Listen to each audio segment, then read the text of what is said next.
News of the day from my hopefully unique perspective. Plus, we'll have a red carpet list of celebrity guests who will grab and keep your attention. It's time well spent that you won't want back. It's that good. Listen for The Dennis Miller Show. The Dennis Miller Show, weeknights at 10, right here on KLZ 560. In order to deflect from point-blank questioning from a reporter, Dana Lash. Jay Nixon actually says that it was the National Guard because we didn't put them out there. That's what saved lives, because they're just inexperienced. They have no idea what they're doing. That is so offensive. I'm not even in the National Guard, and I'm so offended. That's your analysis? And he's lying. What is this kinetic? He's borrowing words from the president now, this kinetic atmosphere. What kind of rhetoric is that? And a lot of people who serve in the National Guard, they've served elsewhere. You know, a lot of them are veterans. A lot of them have served in places that are so greatly much more stressful, etc., than Ferguson. Come on. This is the governor of Missouri. All I know is this if dude had any plans, because we all know he did. If Jay Nixon had any plans for a political career after this, it's done. When he's answering questions, he can't handle it. The Dana Show with Dana Lash. Tonight at 7 on KLZ 560. KLZ AM 560, KLZ HD Denver. Listen live at KLZ560radio.com. KLZ 560, a Crawford Broadcasting God and Country station. It's a mighty fancy automobile. Oh, she's a real road king, all right. 0 to 60 in 7.5. She'll do a quarter mile, 13.40. 390 horsepower, 500 foot-pounds of torque. Whatever that is. Performance and image, that's what it's all about. There's no such thing as a stupid question. This is Drive Radio. All of your automotive questions are just one phone call away. 303-477-5600. Drive Radio is made possible by the member shops of Colorado Select Auto Care Centers. To find one near you, go to drive-radio.com. Now, Drive Radio on KLZ 560. All right, good morning, everybody. Welcome to Drive Radio. I am your host, John Rush, today along with Kurt Anderson from Anderson's. Welcome, Kurt. How you doing, everybody? I'm doing very well. Yeah, John. Good to have you down here. We were going to have Ken Rackley in with us also, but Ken just called in a moment ago, and he talked to Larry and didn't sound real good. So, Ken, if you're out there listening, I hope you feel better. We'll get you work back in the schedule here in the very near future. So you know how that works. Just let us know, and we'll get you right back on. But to Ken Rackley out in Aurora, we appreciate him so much being a part of our group and all that he does, and hope that he gets to feeling better. Our phone number, 303-477-5600. We have a lot scheduled for you today.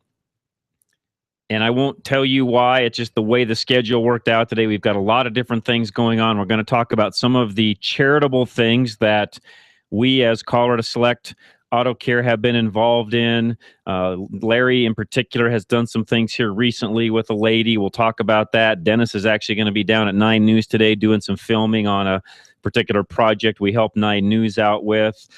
We've got some folks coming in from Be the Gift around the noontime hour. And then at the last segment of today's show, I did want to cover this as we get into the Christmas season. We're going to talk with Kevin Flesh of Flesh Law about DUIs. Ooh. How to avoid them, make sure you don't get one, what they cost if you do. Most importantly, which this is the driving show that we're on today, we want to make sure that everybody is safe and there are no DUIs. So that will be in the very last segment. So I say all of that to say this. If you've got a question, call us now. We're going to get loaded up as the show goes on. We've got an hour right now to take as many calls as possible. Call us. We'll get you worked right into the show, 303-477-5600. And the lines are rolling in. As soon as somebody drops off, give us a call. Again, Kurt is our resident European expert. If you've got something that you need European-wise, Kurt is our guy. I send stuff to him all the time. So if you've got a European car, you've got questions, today is the day to call in. Arnie, you're up next. What's going on, Arnie?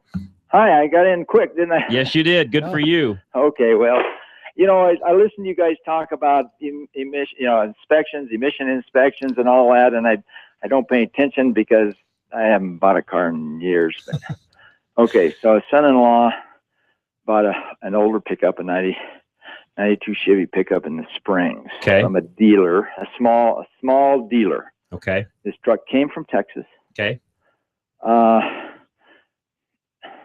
He has a he has a title, etc. Correct.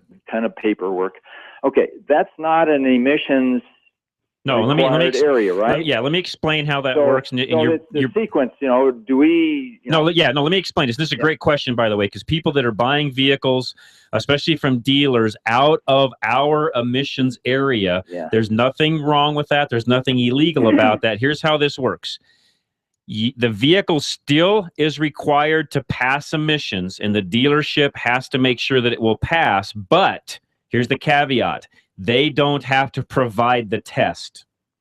Okay.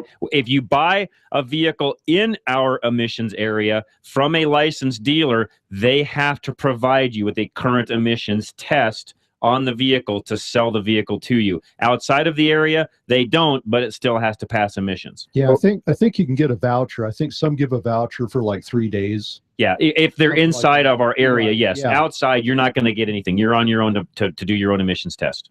But what is their commit? Is there specifically something you could go back on them if it doesn't pass? You see what I'm saying? Yes, there are laws in place that the vehicle has to pass emissions unless they sell it to you as a tow-away vehicle, et cetera. And even that's getting harder and harder to do. But they are not required because they're not a part of our emissions program here on the Front Range. They are not required to provide you an emissions test. He made the comment. I was with my son-in-law when he picked the truck up, and I remember him. Well, this is here's this piece of paper that says no guarantees. Right. In Colorado, it's an as-is sale. But what he doesn't understand, probably as a salesman, by federal law, it still has to pass emissions when he sells the vehicle. Okay. Okay. Unless he's documented it otherwise, it has to pass. Unless he documents somehow to us. Yeah, that's right.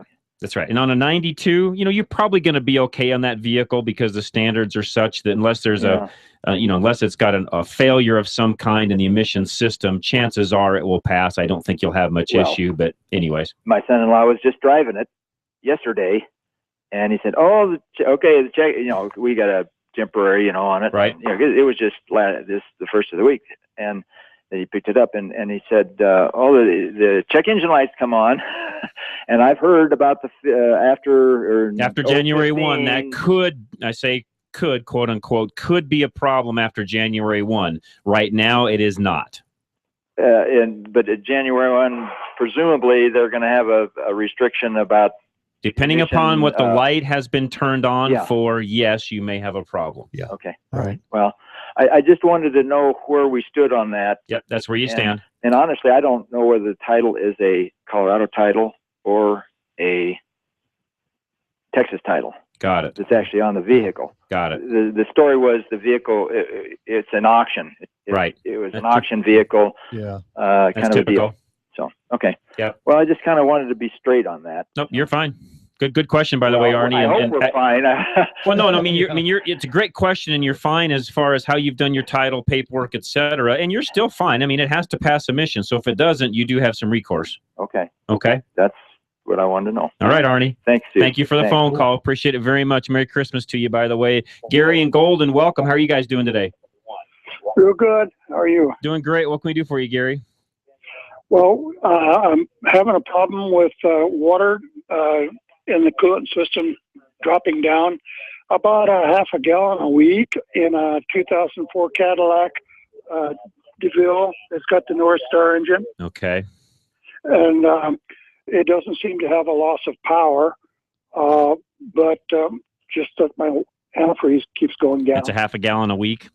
Yes. It's probably got a head gasket problem, and those were well known for that. You're not seeing any leaks or anything anywhere? Any spots? No, nothing underneath the car, no. It's like it's going out the tailpipe or something. And it probably could be. It probably is. Okay. So the best thing to do is to find out just for sure which side is happening. Yeah, there's tests that can be done to determine, where is it coming from, which bank, et cetera. Some of that gets a little bit dicey to try to determine. But yeah, first thing to determine is where is is it using it internally? Does it have a leak that you maybe can't see someplace where it's burning off? Things of that nature. But just fair warning, those North Star engines are well known for that. Oh, okay. Okay. Well, thank you very much. All right. Appreciate it very much. Thanks for calling in. Merry Christmas to you, Gary. Jim is next. Jim in Colorado Springs. What's going on, Jim? Hey, John, 49 years in the business. I've been listening to you guys for a long time. You guys are great. You're a real credit to our industry. And we got I'm kind of trying to semi-retire. My son took over operation. We got a small family shop in Colorado Springs. I've got a friend of ours. He's an older guy, got more years than I do. 99 F-250 4x4, 7.3 automatic with about 111,000.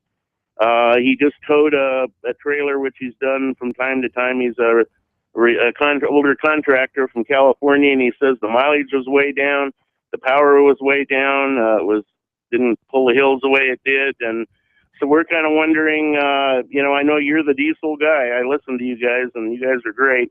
Where can I send him? He lives in Franktown. I need to send him somewhere. Dennis at Extreme is real close to him, and Dennis knows those very well. Yeah, well, I'm going to send him over there, and I want to thank you guys. It's like going to a seminar every week, listening to you guys. I can handle our customers' problems in a professional way by listening to how the other shops are doing it, the quality shops. We appreciate that. You guys are quality. Appreciate it. Well, hey, and if you ever want to join up with us, be sure to send me an email. We'd love to get a shop in Colorado Springs inside of our group, Jim. Well, I appreciate that, and I listen to you all the time, and I'm going to have to hook up with you because I got more stories than Turner Classic Appreciate movies. it. Sure. We'd love to have you. Appreciate that, Jim. Thank you. Hey, great, John. Thanks. You're welcome. Christmas. Merry Christmas to you. Appreciate it very much. Line open, 303-477-5600. Next, what's going on, Randy? Hey, how we doing, guys? Doing well. Merry Christmas to you. I had two if I can get them in. I'll try to make them quick here. When I first start up it's in the garage, so before the wind gets through there and everything. Right. When I walk to the front of the vehicle, there's a smell kind of. I'm going to describe it kind of like a turpentine, and I don't know that there's any turpentine in the car, but it's a different smell than what you'd get like out of your normal smell. I'm just wondering, is that just the car doing its thing, up and down, warming up, or? I kind of wonder about coolant. It could be. Yeah, but it's hard over the airwaves to. Because everybody smells a little differently, and that one's really hard for even me personally, just to, in my mind. That's the first thing that comes to my mind. Yeah, it's not rotten eggs or anything. I mean, there's only three things on a vehicle that, unless it's on fire, there's only three things that it's going to have as far as smell, and that would be raw gas. Right. Burned gas out the tailpipe, and to Kurt's point, coolant. That's really about the only three things that, Kurt, unless I'm missing something, that would actually have any kind of an odor, right? Well, what else? Oil. Yes, oil. Yeah. If there's oil burning or something along those lines. Yeah, maybe a belt or something. Yeah, exactly. I just wondered, I'm sure it's probably gas and just in a different richness maybe or something, the way the vehicle's got to warm up. Well, and keep in mind, when they're in the warm-up cycle, there are going to be different smells coming out because it's much richer. It's in a what we consider an open loop system, which means that there's presets in the computer as to how things are going to run. It's not reading all of the sensors at that point. It doesn't do that until it goes into what we call closed loop, which takes a few minutes to happen. So it's hard to say. Okay. Well, it was probably normal. I'm thinking it's just a different smell. I wondered, but like you said, hard on the radio, and just to let you know, I mean, everything's been done, including the radiator service and all that. You're probably in good shape then. Another question. I got a 99 Jeep Cherokee. Love the vehicle. Talked to a lot of people, 180, 200, 220, good motor, sucks gas, but good motor. I was looking at a vehicle this time. I can get it. It's not to prove.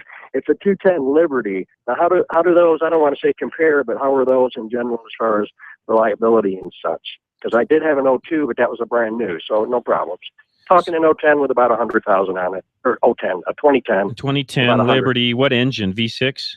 That one I don't know. I'm going to assume it's a V6, but it's. Well, I don't think they made an 8, so it'd be probably a 6 or a 4. But. They haven't been, they've not been a bad vehicle by any means. Right. I mean, dependable though. If you Yeah. take care of them. I mean, most anything that's been built since really even the mid 2000s, even early 2000s, depending upon the brand and the model. But 2010 Liberty, I can't think of anything that I would say don't buy that vehicle because of X. Yeah. Yeah, 100,000 is not bad, but would I get maybe 2 out of that, like a 10 out of my 99? I would think so easily, yeah. Sure. Or more. Sure. Okay. All right. Well, all right. Thank you for your opinion. You're very You guys welcome. have a good Thank you, holiday. Randy. Appreciate it. All right, with that, let's take a quick break. Jerry and Greeley, hang tight with us. You've got a misfire on your Jeep. We'll get to you as soon as we come back. We've got lines open, 303-477-5600. Stay with us. John Rush, Kurt Anderson, Drive Radio, KLZ 560. We've all been there. You run to the hood and suddenly realize you don't have the parts you need. Or even worse, you don't know what parts you need. Well, at Napa Auto Parts, we have ASE certified parts specialists that'll make sure you find that right part. One covered by a warranty good at any one of 6,000 Napa locations. Yeah, finding the right part might not be easy, but fortunately, finding the right parts store is. Go to NapaOnline.com for the location nearest you. Napa, get the good stuff. Need a one-stop auto repair solution in northern Colorado? At Fort Collins 4x4 Center, they service and maintain more than just 4x4s. From diesel pickups to economy cars, their team of service specialists and technicians have the computer diagnostics, tools, and expertise to service and repair any make or model. They combine their skills with integrity, giving you the best service in the industry. From preventative maintenance to major repairs, you can trust your vehicle to Fort Collins 4x4, located just a few blocks north of Old Town on College Avenue in Hemlock. They're open Monday through Friday, 7:30 until 5:30, with convenient shuttle service and after-hours drop. If you're ready to form a solid relationship with an auto repair shop, the new owners at Fort Collins 4x4 are committed to providing the professional and personal service you're looking for. Give them a call at 970-482-5500. 970-482-5500. Check them out on the web at FortCollins4x4.com or follow them on Facebook at FortCollins4x4.com. Do you love things that require gas or diesel fuel to run? Do you need a job? Are you just looking for a change? Napa Auto Parts is looking for delivery drivers and salespeople in all locations in the Denver metro area. If you have experience in the industry, that helps, but it is not mandatory. Please go to NapaAutoJobs.com. Again, that's NapaAutoJobs.com and fill out the application. Please mention Drive Radio on that application. Napa Auto Parts, an equal opportunity employer. Reliability. It's what every driver wants from their vehicle. Regardless of make or model, you want your vehicle to take you where you need to go. Reliability is exactly what the Colorado Select Auto Care Centers offer. They've set the standard for excellence in automotive repair and maintenance. Each member offers Napa Auto Care Peace of Mind warranty, along with the highest level of customer service and integrity. To find a Colorado Select Auto Care Center near you, log on to drive-radio.com or call 303-546-NAPA.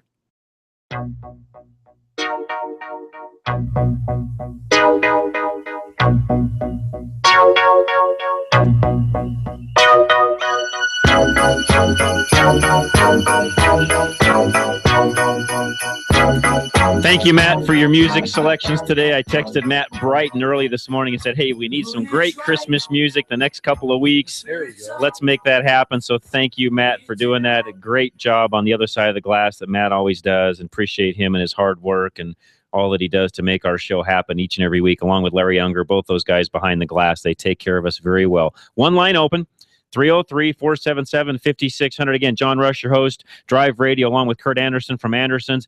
Just answering as many questions as we can this first hour. We've got a lot packed into the second and third hour, so we'll have time for calls then also. But I just want to let you know, if you want to talk about something, this first hour is your best chance. So call us as soon as somebody drops off. We'll get you right on. 303-477-5600. Jerry and Greeley, welcome.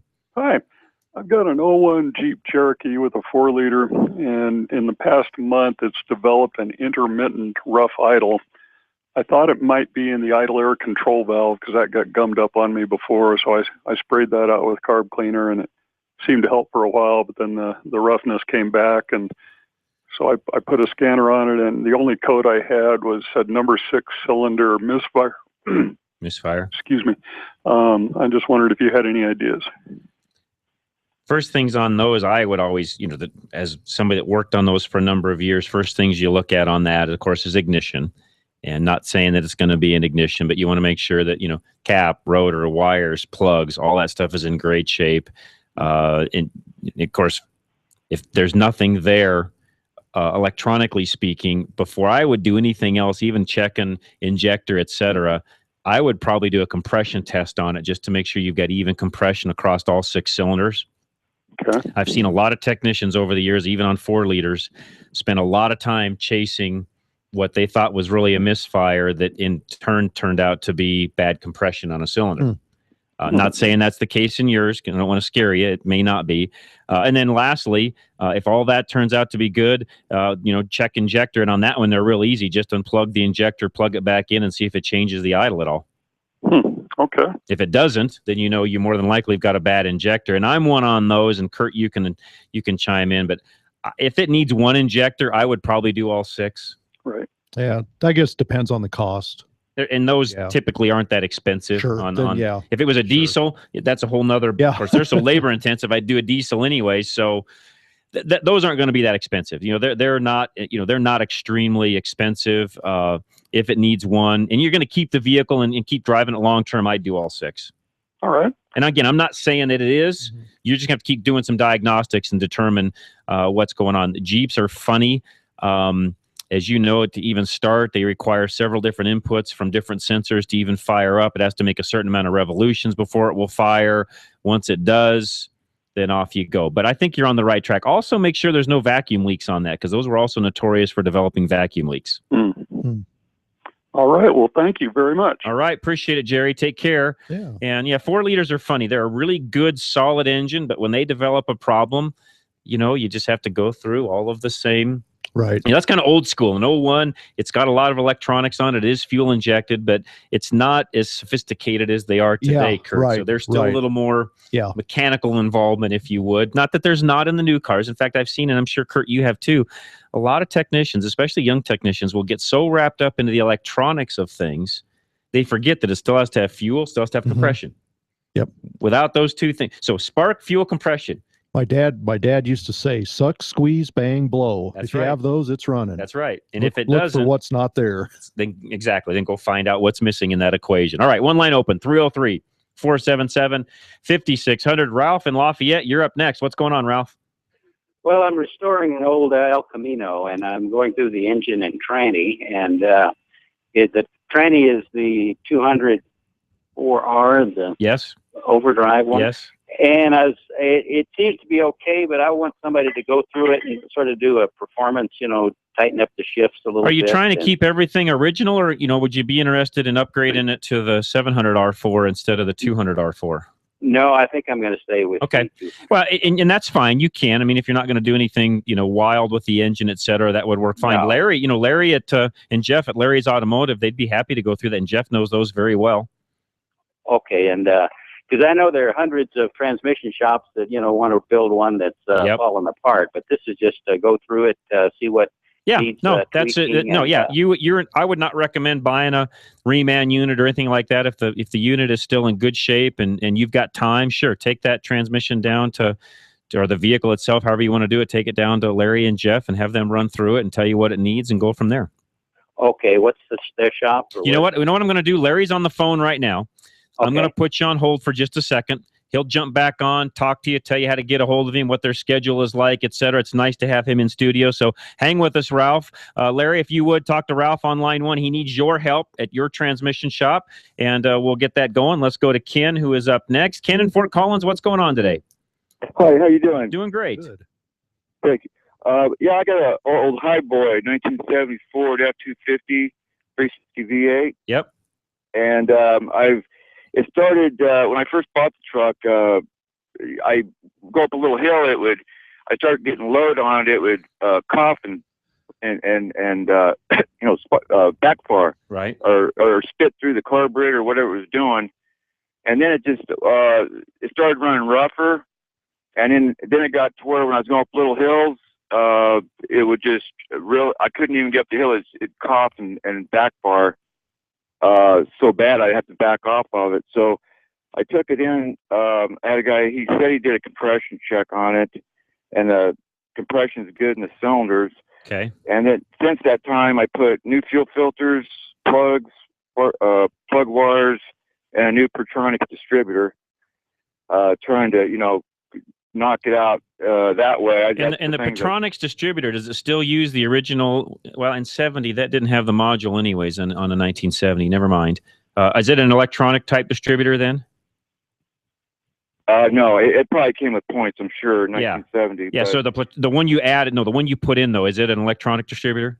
Right, but the one I had in there before was a Maori, and it ran just fine. Okay. Except for when I was going up the hill, I get that under load, it would cough and small backfire. Does it still have the original Holley carburetor on it? I think it's the original. Yeah, it is the original carburetor on it. I rebuilt that about a year and a half ago. Okay. I did, when I pulled out that fuel filter, there was gunk down in that canister, the cartridge that goes in there. Right. And I don't know, is that normal? I mean, it was like pasty down the bottom. No, that means it's had some bad gas in it at one point in time or another. And I on a vehicle that age, here's some of the things I would first look at to make sure things are in good shape before you even go through any more electronics and carburation and all that kind of stuff, because sounds like you've covered your bases there very well. I would make sure that fuel delivery is where it needs to be. What I mean by that is make sure the tank is good and clean, make sure it's not sucking crap up off the bottom and getting the inlet tube all plugged up, make sure the tube and the lines going down all the way to the fuel pump are in good shape, make sure from the fuel pump up that's in good shape. Sounds to me like you've got a situation where when it's getting under the right load, it's sucking up some crud into the system. Okay. That's my guess. Now, also, since you've already had some of these issues, double check on that Holley, make sure your needle and seat and all that stuff is in good shape. You don't have any crud in the bowl of the carburetor, etc. Yeah, it's not a Holley. I think it's the original Ford. Has it got the Motorcraft carb on it? I think it is. Okay. And the next thing I was getting ready to do, this is what I had a couple guys tell me that I could have bad valve springs. Yeah, I doubt it. I mean, the only time you're going to see a valve spring problem is at high RPMs. I mean, if you're just talking, 2,000, 2,500 trying to pull a load and it's coughing like that, I don't think it's going to be a valve spring problem. Okay. And Kurt's shaking his head yes, so I think he's agreeing with me. Yeah, sure. You typically aren't going to see a valve spring issue until you get in the, higher RPMs, 3,500, 4,000 and up. At a lighter load like you're talking about, I would doubt. I mean, I know where they're coming from, and they could be right, but typically that's only when you've got a lot of RPMs in the engine. Okay. Now, other things internally that can cause what you're having happen would be, flat camshafts, things along those lines. But if somebody did a compression test and checked the vacuum on the engine, et cetera, they should have seen some of that during a compression test. Okay. I don't know how good this mechanic was, to tell you the truth, but check vacuum. That sounds important. Yeah, and honestly, if you're running out of options on who to have look at it, the guys at Fort Collins 4x4, they're one of our shops up there. Actually, my old store, I sold it, and the new owner is a solid guy, and Ross is there on a daily basis. Ross would know this stuff very easily. Drop it in there, have him take a ride with you, see if he's got any ideas, and go from there. Okay, great. Is it Ross or Rob? It's Ross, ROSS. Okay, got it. One more thing I was going to throw at you. With a timing chain, if it slipped, someone told me they got like a wheel in there that's not metal, and that's true. Got smaller teeth, and then sometimes it can deteriorate. Typically, though, you'd have issues with it idling, not wanting to run properly, sluggish everywhere. That'd be a pretty global problem. Exactly. You would know that across the board, not just when you're trying to pull those loads. Yeah, it's rough idle though. When I give the gap list, it just doesn't sound. Have you checked timing to see where timing is at? That would also tell you if that's a case. Okay. Yeah. See if timing is way off, then that would be an indication that you've got some other issues. Mm-hmm. Okay. That would be a good check, right? To check that timing with a timing light. Yes. Okay. Thank you so much. All right. Appreciate it. Yeah, and we're running up against another break. So, Tony, hang tight. You're going to replace a vehicle. We'll get you as soon as we come back. Lines are open, 303-477-5600. But these last couple callers, Kurt, just always remind me that, to your point, an engine still has to have compression, has to have right carburation, has to have right timing, and the electronic side of the fence working. Exhaust has to be working properly. And there's a lot of mechanical things and all of what we just talked about that if they're not right, no, it's not going to run properly. Right. I was thinking when he was talking about needle and seats and points and mechanical distributor and a timing light, boy, we've sure come a long way. We have. Yes, we have. Yeah. I remember those days. Yes, I do too. So I'm showing my age. Yeah. Kurt knows that. You know, the funny thing is you talk about that to some people anymore, and they kind of look at you kind of sideways like, what's the carburetor? What are you talking about? Anyways, yes, we know all those things. Tony, hang with us. We're going to be back right after this. I also want to talk about an event that I went to this past week. The 2016 Sonata is coming out. The Kia, I should say, and we'll talk about that. I just went to a Kia event. We'll talk more about that. They've got a lot of different vehicles that they've worked on, and 20 different models now in their lineup. And is Really? Kia the Wow. same company they used to be? Absolutely not. I'll share some of that also when I come back, so don't go away. John Rush, Kurt Anderson, Drive Radio, KLZ 560. Having transmission problems? Stop by Larry's Automotive today. We're your only Colorado Select Auto Care in North Denver that also specializes in automatic and manual transmissions. We're a family-owned small business taking care of your family-owned fleet of cars, trucks, and SUVs since 1994. We specialize in transmission and drivetrain problems and offer a 3-year, 36,000-mile warranty. We're also an ATRA member. Call us at 303-427-2108 for an appointment or find us on the web at coloradoselect.com. Larry's Automotive, a proud member of Colorado Select Auto Care. K&N's premium oil filters are very different. They make oil changes easier. K&N's wrench-off oil filters have a 1-inch nut welded on the top, so you can easily change the filter with a wrench or ratchet. And used with a Ziploc freezer bag, you can even remove a K&N oil filter with no oil spillage at all. Another great product from K&N, an American manufacturer since 1969. Your wheel alignment can affect tire wear and fuel mileage that will cost you more for repairs and fuel. Arvada West uses state-of-the-art 3D imaging to align all 4 wheels of your vehicle. Be aware that irregular tire wear could also cause the need for additional alignment parts. Stop in or call us for our alignment special. Mention this ad and we'll inspect your vehicle and check your alignment starting at $69.95. Call Arvada West Auto at 303-422-1065. Stop by 11752 West 64th Avenue or visit us on the web at arvadawestautoandtruck.com. Drive Radio is a presentation of Colorado Select Auto Care Centers. The independently owned and operated shops of Colorado Select hold each other accountable for the highest standards of technical expertise, honesty, and professionalism. They all understand that choosing a mechanic is risky business, so Colorado Select was created by this exclusive group of like-minded professionals who are dedicated to raising the level of consumer confidence in Colorado's auto repair industry. Schedule your next oil change at any of the Colorado Select Auto Care Centers heard on Drive Radio, and you'll immediately see the difference. For the complete list of all the member shops in the state, visit drive-radio.com. At Napa, we're always trying to make the great parts we sell even better. From the bacteria-killing surface on our cabin air filters to our revolutionary new Adaptive One brakes. And every Napa part is covered by a warranty good at any of our 6,000 Napa Auto Parts stores. Yeah, maybe you don't get this at your average auto parts store, but we've spent the last 80 years making sure we were anything but average. Go to NapaOnline.com for a location nearest you. Napa, get the good stuff.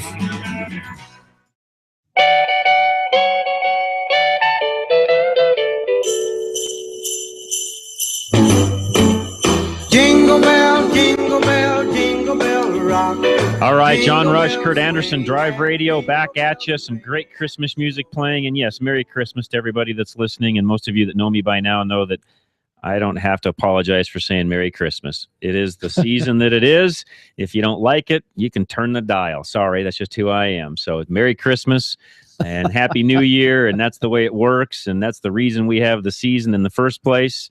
And the Thanksgiving is the same way. I'm one that doesn't say much in the way of happy holidays. It's Thanksgiving, then we roll into Christmas, and then it's New Year's. So, and then we're on for a long line of work.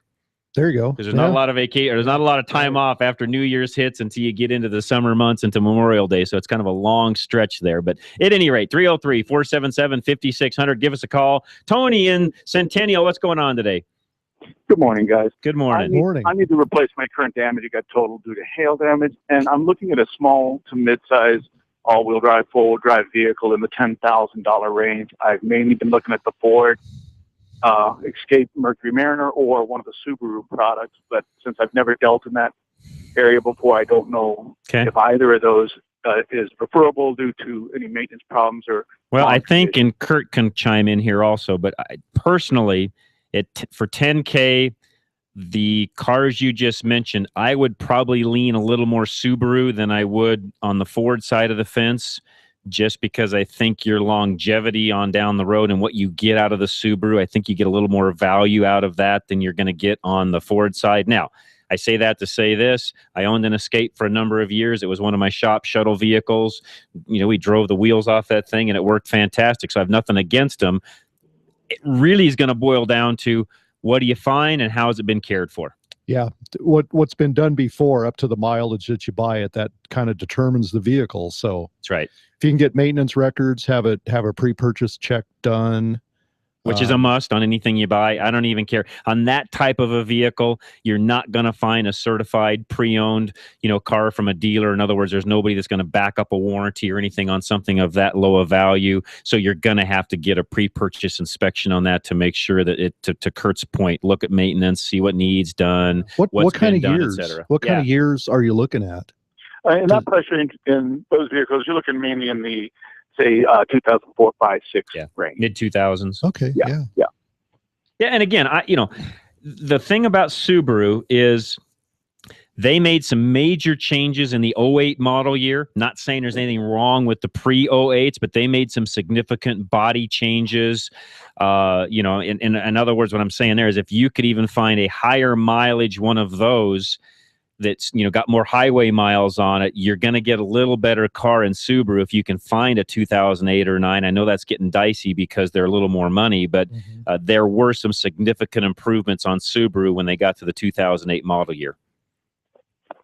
Okay, and on the pre-purchase inspection, who do you have on the south side of town that deals with Subarus? Geno's could check that out for you. Yeah, just there fine. you go. Sure. Yeah, Geno's would be great. They're over at Bowles and Platte to whatever it is. Black I know Canyon. Yep, you know right where they're at. Yeah, I know where they're at. Yep, they can do it for you. Okay, and looking between, say, a new car dealership that sells used cars, a company that only sells used cars, or a private sale, which way would you direct me? Boy, again, it's going to come down to the vehicle itself, what you find. And by all means, if you need to, use Isaac Bouchard, our broker. In fact, he may have some lines on some things that people in his network are trying to either trade, get rid of, move out of, etc. Call him first before you do anything and see what ideas he's got. 303-475-1462 is his number.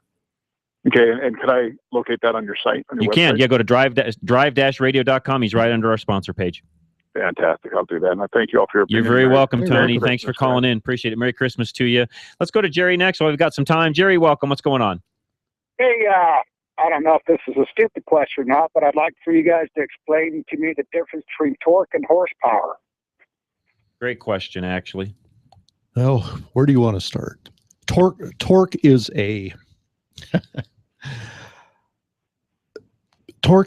a static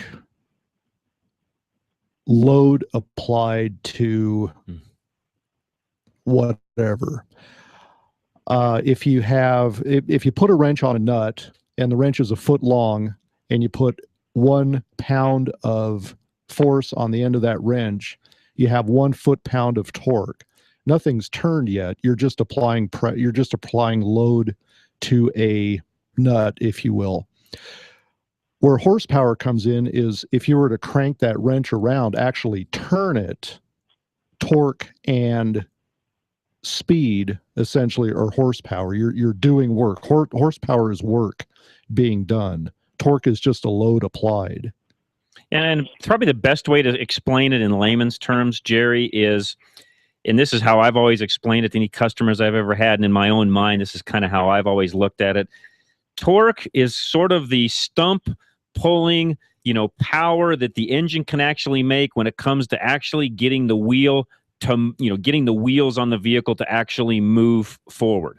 Horsepower is what what Kurt just explained. You can, in other words, you can have a very high horsepower, low torque engine. It may work really well for racing applications where you can keep engine RPM up way high, get the vehicle launched, and then down the road you go, but it may not pull your horse trailer over the next pass. In other words, it could have 400 horsepower, very low torque, and not do very well at pulling a horse trailer. You could have a very low horsepower engine, very high torque, and actually do better pulling the horse trailer over the hill. Does that make sense? Yeah, so basically torque is what gets your load moving. Horsepower That's right. keeps it moving. Okay, there you go. Yeah, that's kind of the way to look at it. Yeah. I was taking a more engineering Kurt, approach to it.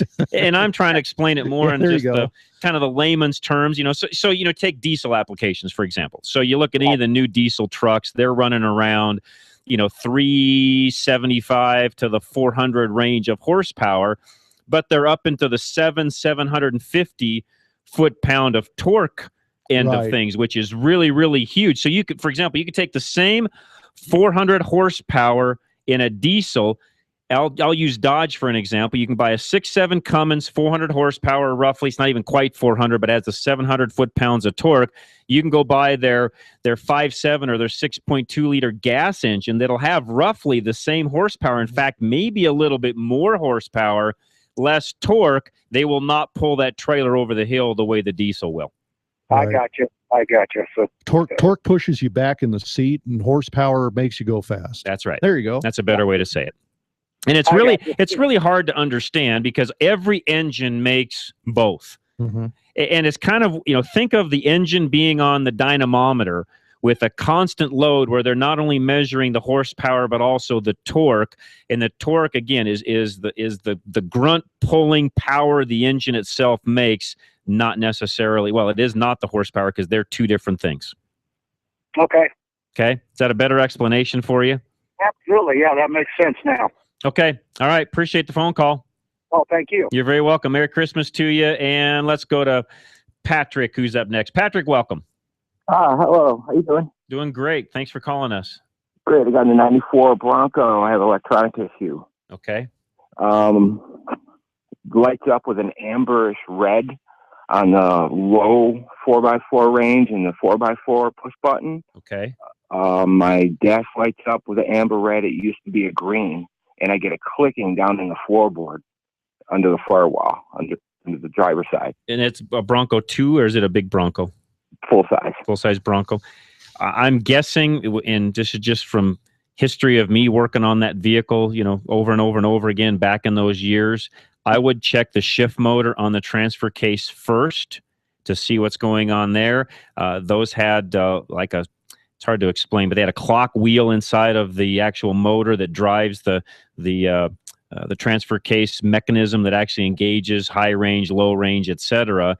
If that gets dirty inside or the contacts get, worn, etc., it will affect everything as far as what you're talking about. And back in the old days, back in those, 2000, era, 99, 2000, 2001, etc., it was not uncommon to put shift motors on the transfer case on those vehicles. Shift motor. Okay. Would that have something to do when you go to take off from a light? She's no power. Well, there's power, but she bogs. No. Yeah, no. No, two different things. Separate? That'd be separate. Okay, great. Thank you. You're very welcome. Appreciate the phone call, Patrick. All right, got a couple of minutes before our break. Lines are open. Call us, 303-477-5600. We got another segment left of this first hour, and then we've got some special things that we're going to do in hour 2 and 3.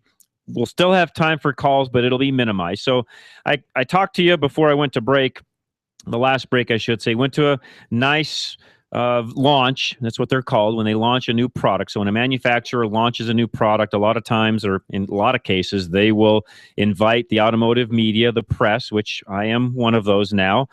They will invite us in, and they invite people typically from all over the country. They bring them in and they talk about the car, all the advancements that are in it, what's the difference between it and the outgoing model, what does it compete with, etc.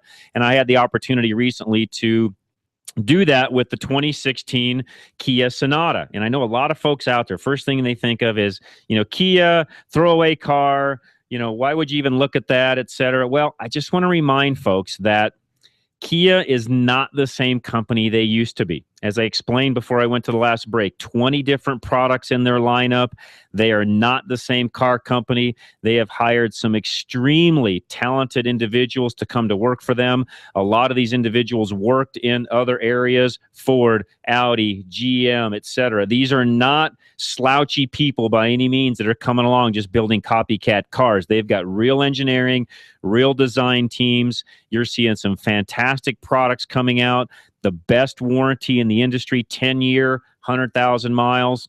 In my opinion, of the new 2016 Sonata, which is their, it's their full-size SUV, but in the marketplace, it's still kind of a small to mid-size SUV, will fit 7 passengers, although a full-size adult in the third seat gets a little tight. Very, very nice car. I mean, they've gone as far as, and Kurt's going to know what I talk about here in just a moment, they've gone as far as even putting belly pans under the vehicle to reduce wind noise, etc. So when you're going down the vehicle, it makes it a lot quieter. Those are things you only find typically on high-end Audis and BMWs and Mercedes, right, Kurt? Sure. And the underpan, what I'm talking about, is they cover up a lot of what's underneath, exhaust, etc. A, it makes it more aerodynamic. B, it just keeps a lot of the noise you would typically get underneath the vehicle whirling around exhaust components, etc. It cuts all of that out, makes the vehicle that much more quieter. I say that to say this. Is Kia a mainstream brand in today's world? The answer is absolutely. Would it bother me to go out and buy a Kia today? Not at all.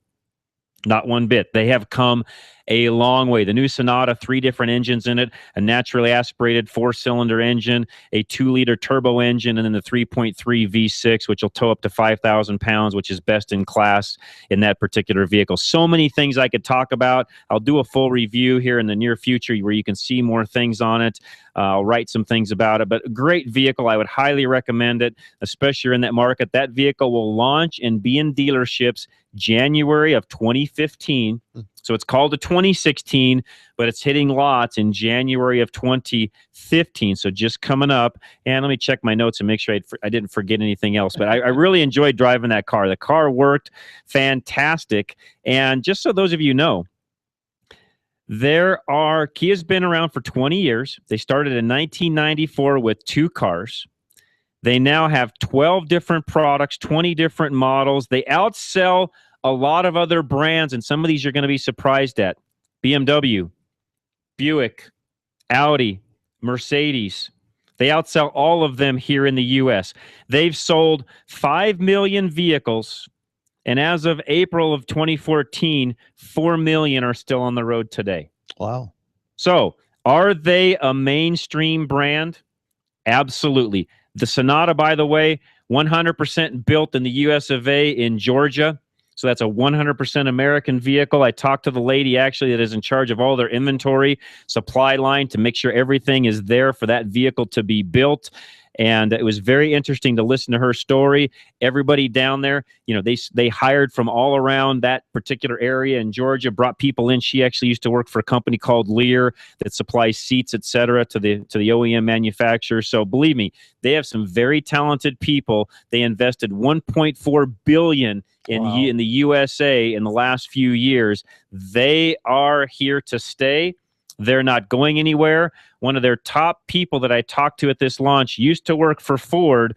The reason he went to work for Kia was at one point in time he was in a meeting and Ford was talking about how nervous they were about some of the Korean car companies coming online, being competition to them. He then got a headhunter that called him, not long after that. And he thought, wow, if my company I'm working for is worried about it, maybe this is an opportunity for me, and it has been for him. So KBB's best value brand, and again, the 2016 Sonata, look at it when it comes out here on the new car dealers lots here in early 2015. Russ from Cheyenne, hang with us. We'll be right back. Don't go away. John Rush, your host, Kurt Anderson from Anderson's Drive Radio, KLZ 560.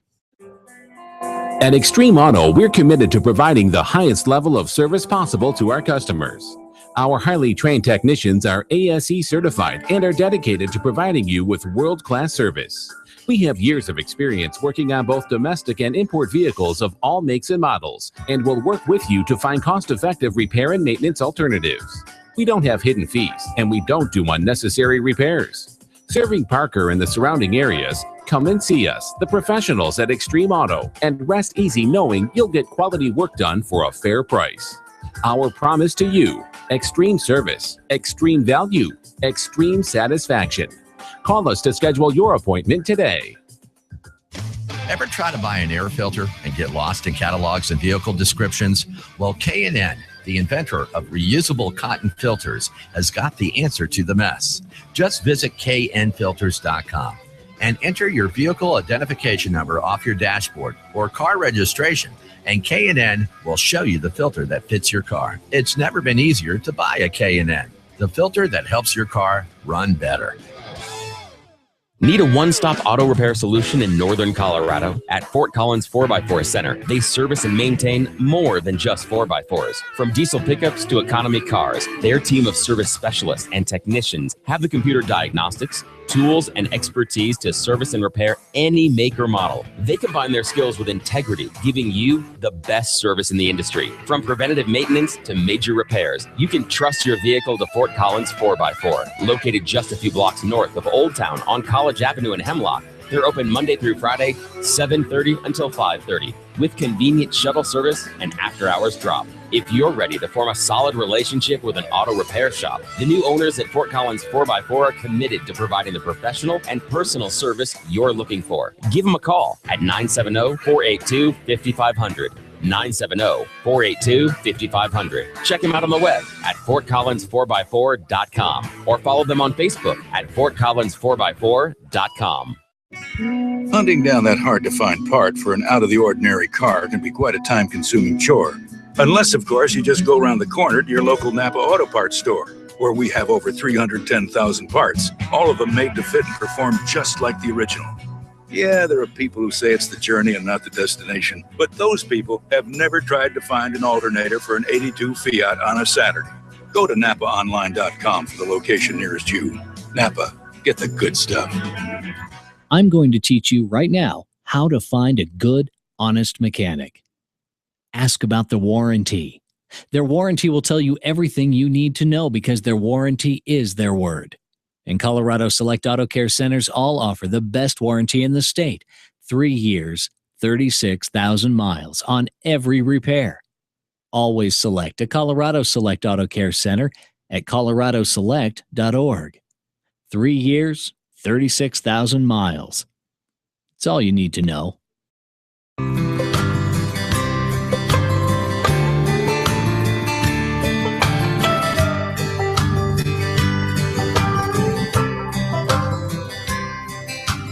Looking out the window of this Hollywood hotel. All right. Thank you so much for listening to us today. And Mike called in and corrected me. It's a 2016 Sorrento. I don't know where Sonata's the Hyundai side of the fence. So it's Sorrento, 2016 Sorrento. They're Kia's new midsize, I call it SUV. They call it a CUV, but SUV is what it is. It competes with, the Buick Enclave, competes with probably the RAV4 even. All those different things that are in that segment is what it competes with. So again, give us a call, 303-477-5600. Love to hear from you. Let's go to Russ, who's up next. Russ, welcome. Hey, how are you doing this morning? If I shall get a chance to say it before Christmas, I wish all you guys a Merry Christmas. Hey, same to you, Russ. Thank you very much. Thanks, Appreciate Russ. that. I do have a quick question for you. I lost my dad right before Thanksgiving, and now I'm kind of having to start working through his Sorry to hear that, Russ. I appreciate that. And I've got to get rid of some of his vehicles, and the one truck I don't know anything about. I figured you could probably help me with that. Okay. He's got a 94 7.3 turbo diesel. Okay. And I don't know the difference between the turbo diesel and the Power Stroke. That was so the model that your dad had, or the model you now have, is still the 7.3 Navistar engine. It just doesn't have when they got into calling them Power Strokes, they put intercoolers, they did different things with it. It's the same basic engine that you have now, just with a lot of additional modifications made to it. What year was it, John? 94. Yeah, 94. Which is still the old, that's the old square body style truck, etc. Yeah. Yeah. And by the way, good vehicles, they just didn't have, as you can tell, they just didn't have the power, the horsepower, the torque, et cetera, that the later model Power Strokes had. Yeah, well, yeah, I'm sure they're running a lot more boost and stuff on the newer motors.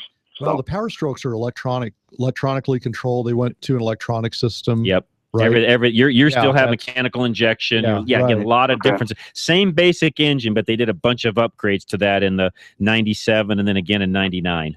Okay, so it was just basically the basic architecture is the same. Correct. Okay. All right, that makes sense. I didn't know the difference, and I had somebody ask me, and I honestly don't know much about Power Strokes or the diesels in general. So now, when did Power Strokes start? I think they started calling. I think they actually officially started calling the Power Stroke. I thought that was around 97. I thought. Okay, all right.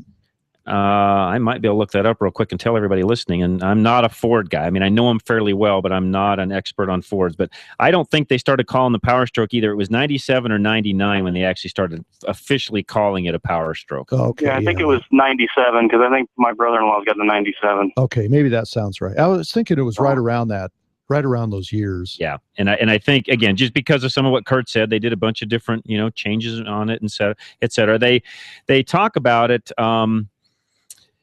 It's actually a Navistar T44 or T444E engine. And actually, they did call it a Power Stroke even back in those years in 94. I guess maybe it just didn't really catch on until later. But halfway through the 94 model year, that's when they started calling it a Power Stroke. Okay, that was the change. Because I was going to say, because when I pulled it up on like Kelly Blue Book and stuff, it asked me if it was a turbo diesel or the Power Stroke. No, I didn't know the difference in them. Well, they're probably wanting to know, is it an early 94 or a 94 and a half? And you'll probably need to check that yourself. Okay. Because if it is the later one, a 94 and a half, that means it was made probably, you'd have to look at the VIN, et cetera. But if it's got a production date of probably, April, May, and later, it's probably going to be the 94 and a half. Okay. Okay. And again, if you took the VIN number and just ran it through a VIN, verification, or one of the VIN programs that's either on the web or called the dealer, they could tell you that. Okay. Okay. But yeah, and I'm reading it right now. They changed injectors, did a bunch of differences, et cetera. And that was the same engine. And I was right up to 97. 97, they made some changes to it. And then, of course, 99 on into 2003 was again, same basic architecture, but they did a bunch of changes externally on the engine to make more power. Okay. Okay, that's cool. I didn't know anything about them. And how many miles are on it, Russ? I think it just clocked over 135. Okay, that's still low. I mean, that truck's still worth some money. There's still a market for that truck. They won't bring as much as the 99 and newer trucks will because of the different suspension in the front axle. Yeah. They got away from the split front end, et cetera. Right. All of that actually made them better in 99. That's why those trucks are a little more desirable. Okay, well, that's fine. It's hard to sell something you don't know anything about. Nope. There you go. Appreciate. If you need anything else on that, Russ, send me an email. Cool. Okay, I appreciate it. I'll be happy to help you. And again, sorry for your loss, and Merry Christmas to you, man. Appreciate it. Thank you. I appreciate that. Thanks, Russ. Take care. All right, let's go to Craig in Douglas County. What's going on, Craig? Hello. I have a 1994 Chevrolet K2500. Okay. It's a lighter 7,200-pound one. Got it. Yeah, you use a 6-bolt wheel? Yes. Yep. 350 cubic inch, heavy-duty, 5-speed manual. Okay. Took a look at the timing on it. It's a good ignition issue. It's supposed to be at 0 if the computer turned off. It's about -1. It's pretty close. The issue is, it's close. I'm not going to go any higher because when the computer is connected, it's about 10. Okay. And the idle speed is, I'd say, I don't know there is no spec that I can see for the idle speed. No, it's all adjusted through the computer. It's not adjustable anyways, right. But it seems like it's about 100 or more too high, and it's running 10 degrees when the computer's connected. That's probably a pretty rudimentary computer, being 20 years old. Yeah, they weren't. I mean, programming available. They actually worked pretty well, and you could do some different, piggyback chips, et cetera, that would change some things. They didn't do a whole lot back in those years. One of the things, though, that can affect high idle on that vehicle is the throttle body gasket goes bad on those, and it starts to suck vacuum and raises the RPM. That could cause pre-ignition too, going on yes, condition. That's very common on that vehicle. In fact, if it's got any miles on it at all, pull the throttle body off, put a gasket on it, and call it good. All right. Well, I would have thought I would have heard that. You can't hear them. Hear a leak. No, you won't hear them. Typically not. Nope. All right. Very good. Well, you were right to it. Thank you. All right, Craig. Thank you very much. And it's only because I own, I think, still 4 of those. Right. So I know that vehicle fairly well because there's 4 of them in my fleet still. We push snow with them. Actually, one of them's still kind of a daily driver, believe it or not, all these years later. But all right, with that, we're going to take a quick break, go to the news. We're going to come right back. We've got some special things in store for you the next couple of hours. And yes, I want to make sure that I make sure everybody understood me when I was talking about the Kia launch. I was at the Sorento launch. You'd think I knew that. I got a jacket that even said Sorento on it, but somehow I blew that. So yes, 2016 Sorento. We're out of here. We'll be right back. Do not go away. Stay tuned. Drive Radio is still on the air. We're not going anywhere. 2 more hours. Kurt Anderson, John Rush, Larry Unger, and Matt, my engineer behind the glass. We'll be right back. KLZ 560. It's not the perfume that you wear. There's all the ribbons in your hair. And I don't mind you coming in. Wasting all my time. Still haven't had enough? Go to drive-radio.com. Email your questions and comments. Download previous programs and find lots of useful information, including your nearest Colorado Select Auto Care Center. That's drive-radio.com. Thanks for listening to Drive Radio, sponsored by the member shops of Colorado Select Auto Care Centers on KLZ 560. Drive Radio is a presentation of Colorado Select Auto Care Centers. The independently owned and operated shops of Colorado Select hold each other accountable for their highest standards of technical expertise, honesty, and professionalism. They all understand that choosing a mechanic is risky business. So Colorado Select was created by this exclusive group of like-minded professionals who are dedicated to raising the level of consumer confidence in Colorado's auto repair industry. Schedule your next oil change at any of the Colorado Select Auto Care Centers heard on Drive Radio, and you'll immediately see the difference. For the complete list of all the member shops in the state, visit drive-radio.com. Hi, this is Scott Watley. Join us every Saturday afternoon at 1 p.m. for Sportsman of Colorado. Hunting, fishing, camping, guns, and ammo. We'll get you ready for the big game late rifle season, upland bird hunting, and tips on making your next waterfowl hunt a success. Check out our website, sportsmanofcolorado.com. If you love the outdoors, you'll love Sportsman of Colorado. Sportsman of Colorado, Saturdays, 1 to 2 p.m. right here on KLZ 560. KLZ AM 560, KLZ HD Denver. Listen live at KLZ560radio.com. KLZ 560, a Crawford Broadcasting God and Country station.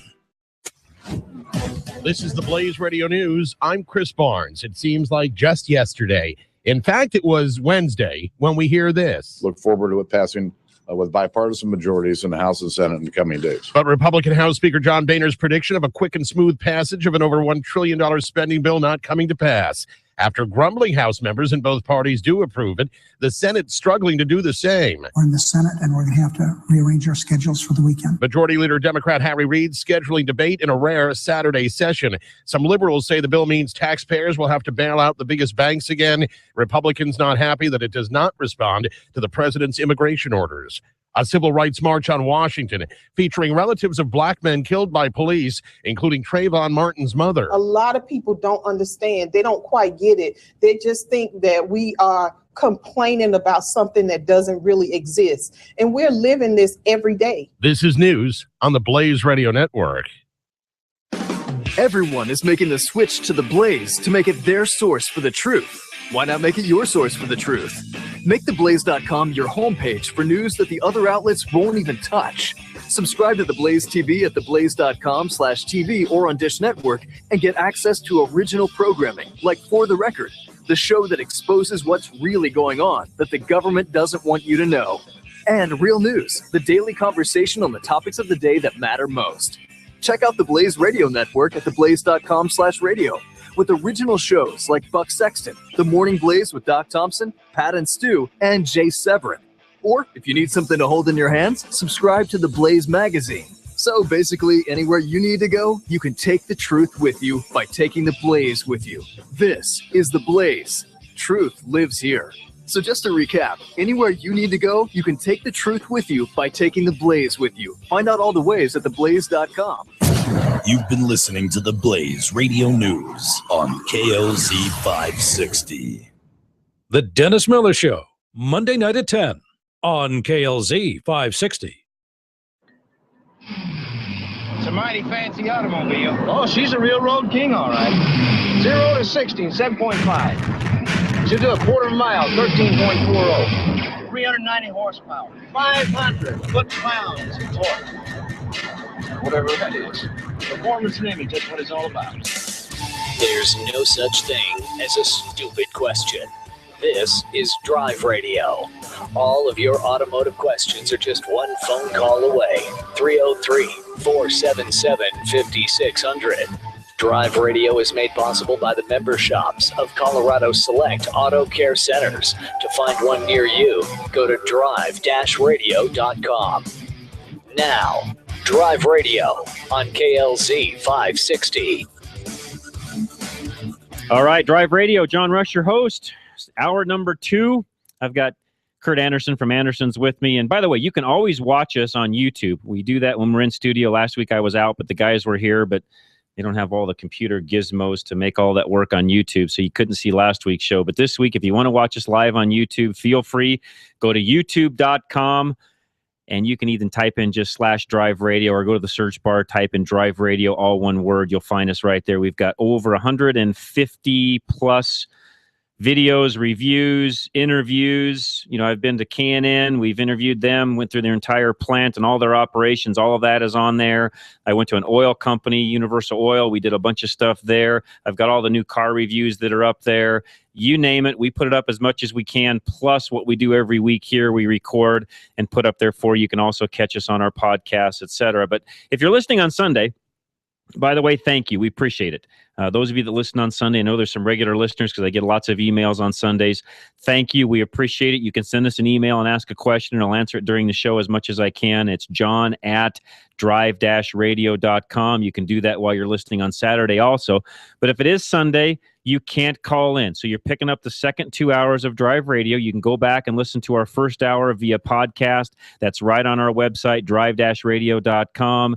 And through this last hour, we spent a lot of time just answering questions. So you really didn't miss a lot. We answered lots of questions. We've got some things coming up in hour 2 and 3 that are exciting. We're going to talk about a few things. But for those of you that missed the first segment that are just tuning in, I did have the opportunity last week to go to a Kia event.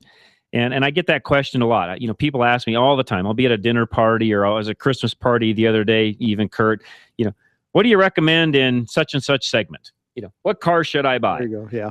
And it's like, man, that's a tough call to make. And so the other night we got on the subject of, you know, just happened to be Kia. You know, John, what do you think of Kia? You know, and I said, well, you know, I'm going to an event here in the next day or two.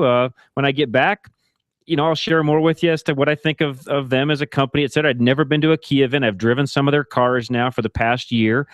And what I will tell you is I learned a lot in the last few days about Kia. And I explained some of that during the first hour. Some of you are welcome to go back and look at that. But I went and saw the 2016 Sorento. It's coming out in January, and it'll hit the showroom floors then. And the car just works out phenomenally. I gave you guys some tidbits in the first hour of that car and some of the different things that Kia is doing. But Kia is a mainstream brand today. They are not, you know, a third wheel. It's not a throwaway car. They've made massive investments in the company itself and in their design.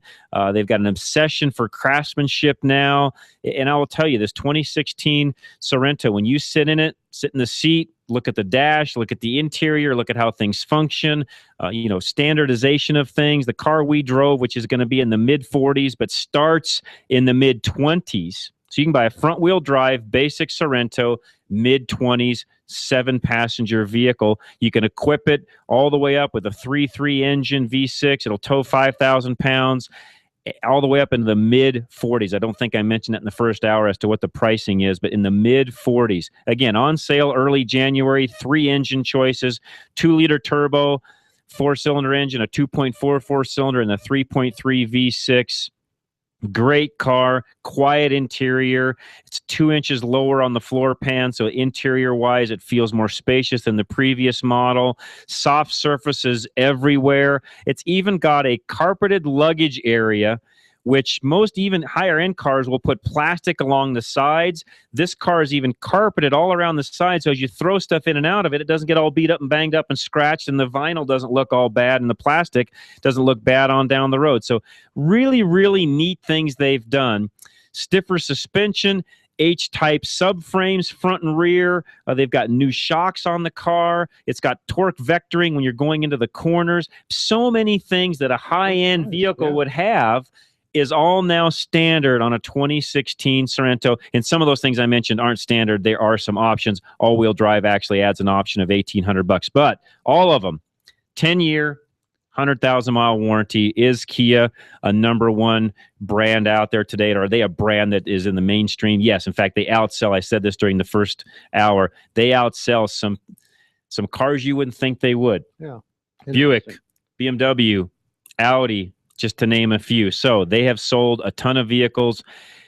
I think I mentioned it in the first hour. 5 million vehicles sold since they came here over 20 years ago.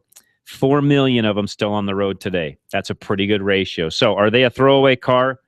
Not anymore. They're a mainstream car. So guys, we'll take a few more calls. We're waiting for somebody to call in, and we're going to talk about a specific subject in this next hour of a recap of just a few things even lately that we've done. And Colorado Select, I'm going to give a hats off to these guys in the Colorado Select Napa Auto Care Group. And this includes our sponsors, because by their sponsorship of this show, they're helping Colorado Select. We're getting the name out, the word out, etc.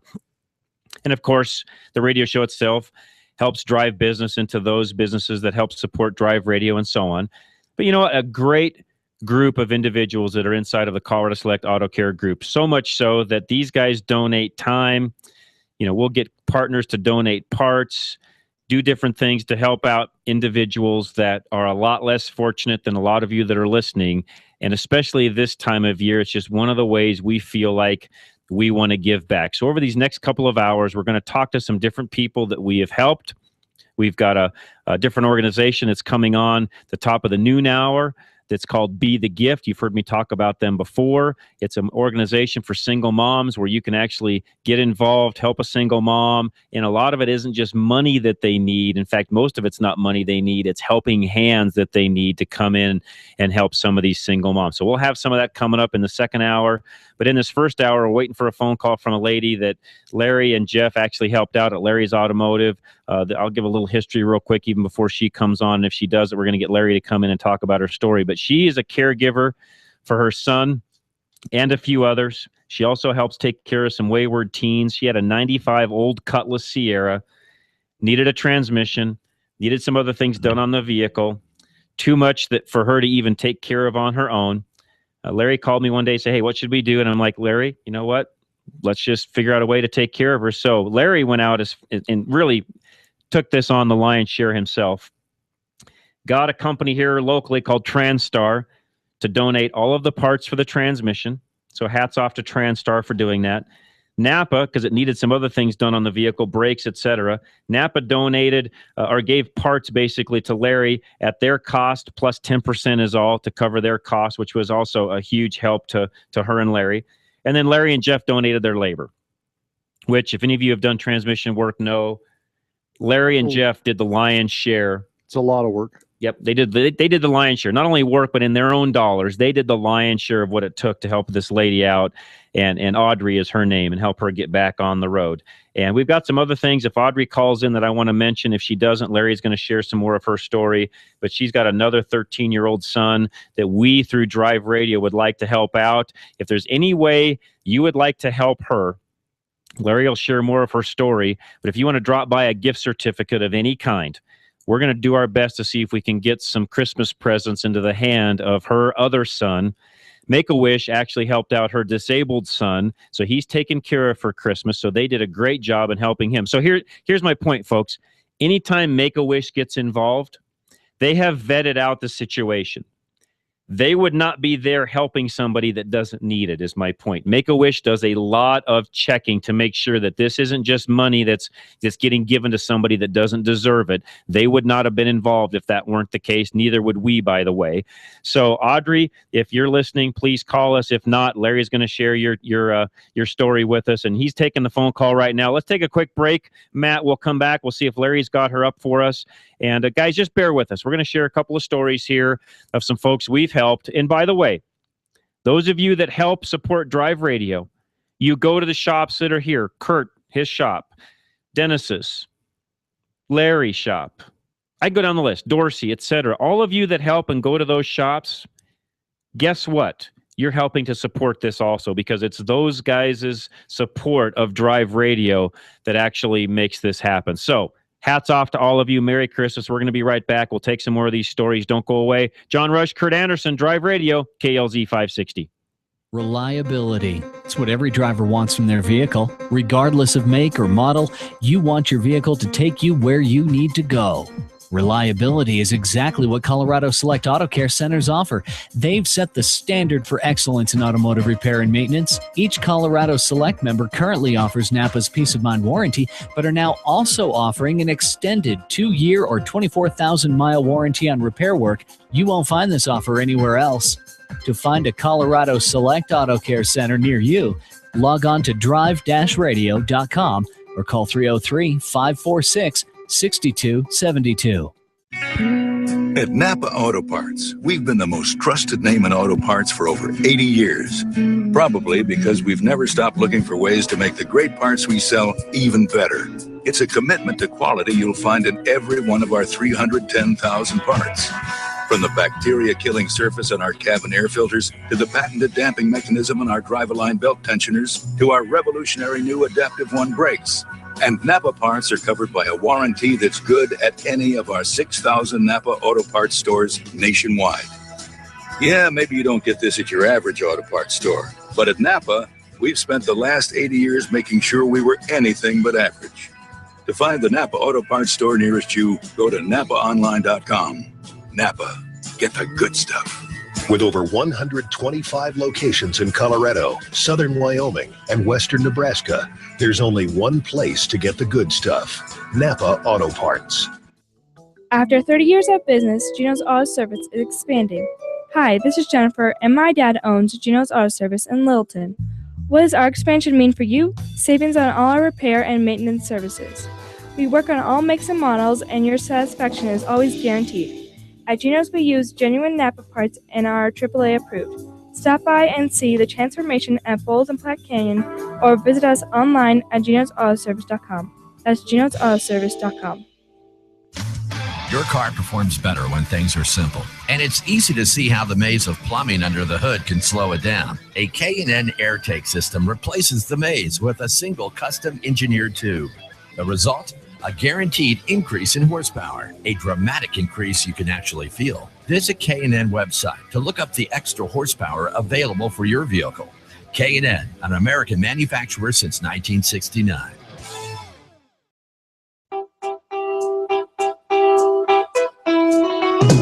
Grandma got run over by a reindeer walking home from our house Christmas Eve.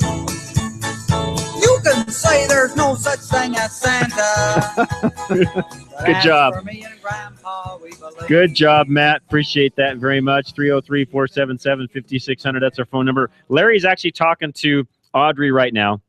We're going to take Maynard, so let's talk to him real quick. We'll see if Larry's got Audrey ready to come on air. Sometimes they get stage fright, so we'll see what happens and see what Larry gets done here. Either way, we'll get her story shared either through her or Larry. But Maynard, welcome. What's going on today?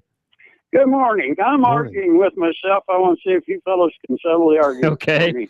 We'll try our best. Wait, you're arguing with yourself? Is that what you said? Yeah. Okay. I do that from time to time, so don't feel bad. No, I don't. Yes, you do. I have a 2000 Cadillac Escalade. It's my baby, and it just rolled up 88,000 miles. Okay. I'm going to treat him to a new set of spark plugs and plug wires and cap and rotor, the whole deal. Okay. All the parts stores I go to have these counter mats and signs hanging all over. If you're working on the distributor, don't forget the module. Not on your car. You don't have to worry about that. Yeah, my dad always taught me if it ain't broke, don't fix it. Yeah, I wouldn't worry about that on yours. Okay. That settles the argument. Thank you. All right. You're very welcome. Take care, Maynard.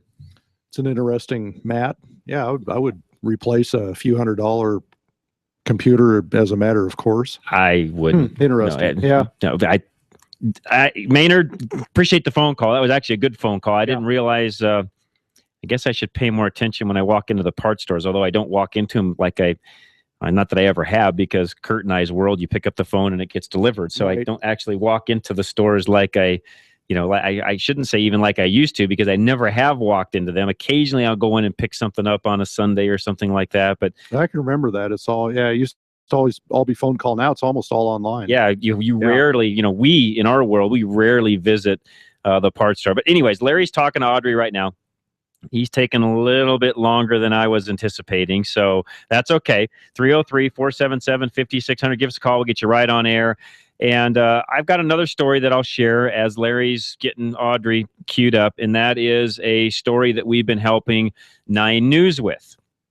And you will see this shown on 9 News here in the near future. In fact, Dennis Brewster from Extreme, he's down at the 9 News station right now. It was like a 10-to-1 appointment that he had. He was going to try to be here with us, but couldn't, because he's actually down there doing some filming and some other things, answering some questions, etc. But they had a particular situation where they had another lady that had differences she was taken advantage of, etc., with another shop. We'll explain more of that as we go on. But Larry is going to join us, and we think we've got Audrey ready to go here. So Larry's going to get his headset on and come on this side of the glass, which he doesn't do very often. Last week he was a little bit.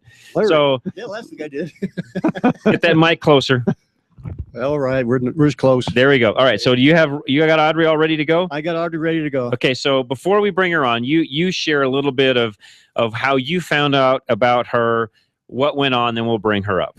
My son had a friend that knows renting a room from Audrey. Audrey brings in renters and stuff like that to help her with income and so on. So as we were talking with my son one day, Katrina's her name. Katrina told me about this woman that she knows that needs some car repair. And I said, well, as a group, we like to help people that need help. Right. So I got a little more information from Katrina, and I found out about Audrey's condition. She has a vehicle that had a transmission issue. Well, there's no way she could possibly afford to fix that transmission. Her real reason for having needing a vehicle is her son's condition. Part of it is if he walks across the room, he gets dizzy. Okay. But he has to go from Aurora to Golden to get his dialysis done. Got it. Wow. So she's taking him on the bus. Well, she's bringing barf bags, and she's bringing all this other sanitizers and all this other stuff to get him to his dialysis. And that's the way she's been taking care of him for the last few months. So we decided. So along came Larry and Jeff. We decided we wanted to do something to help. So Awesome. I got in contact with Kat. I found out where the car was. I sent a tow truck. We picked up the car, brought it over to Larry's Automotive, and we fixed it. Awesome. All right. Wow. So let's bring Audrey up right now. Audrey, welcome to Drive Radio. And Larry, who you've been talking to a lot, is on air with us also. Thank you for joining us today. We appreciate it. Thank you for having me. Glad appreciate you taking time out of your day to do this. It sounds like you're a very busy lady, and I appreciate you taking time out to kind of share a little bit of your story with us. No, not at all. Like I said, this has been a blessing in disguise. My son is actually in kidney failure. It's specifically called nephrotic syndrome, and it just kind of attacks our kiddos. Yeah. And there's no explanation for it right now. And it's just, he was a pretty healthy kid all the way to 7.5, and then out of nowhere, we were in the hospital for 3 months. Wow. And it was scary and unbelievable. Yeah. And now we're stable. We're stable right now, and we're on dialysis, like you said, and it's exhausting as a mom. But at the same time, I just can't lead away from my heart. Like Larry said, Katarina, which is our mutual friend, she needed a place to stay, and I don't have much, but I do have a home. And I always have thought that even if you have a space of floor and a blanket, nobody should be homeless. Amen. Appreciate that. Appreciate your heart that way. I've been like that my whole life, and I've always had friends and family in and out that just need help getting on their feet. And it helps my family, as well, having extra people around because Damien is not an only child. He has a 13-year-old brother as well. Right. How old is he? How old is Damien? Yeah. Damien is 8. He's 8. We were diagnosed July of 2013. I like the way Audrey says we, because when you're a parent, it's you as much as it is them. And yeah. I don't want to take anything away from what you're saying there, Audrey, because you're right. It is always a we. We had, we were diagnosed with such and such. And those of you that don't understand probably don't have kids. And that's okay. When you have kids, you start to understand what Audrey's talking about. Audrey, our heart just goes out to you. We're going to do our best to also help your other son. And I don't know his name, but we're going to try to do our best. His name is Christian. Say that again. His name is Christian. Christian. We're going to do our best as a organization, Drive Radio, Colorado Select, our sponsors, our listeners. We're going to do our best to also make sure your 13-year-old, that Christian, also has a good Christmas at the same time. Yeah, actually, Larry and I were just talking about that. A little about my 13-year-old is that he is in 8th grade and he is starting high school next year. And for the last 3 years of middle school, he has been in orchestra and band, and he has mastered 7 instruments in this time. Wow. Yeah, interesting, is it? That's awesome. And with that, he has truly mastered the drums. But in the middle school ages, they allow us to rent the instruments. Got it. Going into high school, we will not have that same opportunity as well as it would be. So if your listeners or anybody knows, or even a used set, I am looking for a drum set for my 13-year-old so he can further his education in music, truly have a future in something he loves to do. Okay, so those of you that are out there listening, some of you are a lot more musically talented than I am, because I am not. I am a technician at heart. I've never played an instrument in my entire life. I can somewhat carry a tune, but that's about the extent of it. So those of you out there listening, we need some help. Christian needs a set of drums.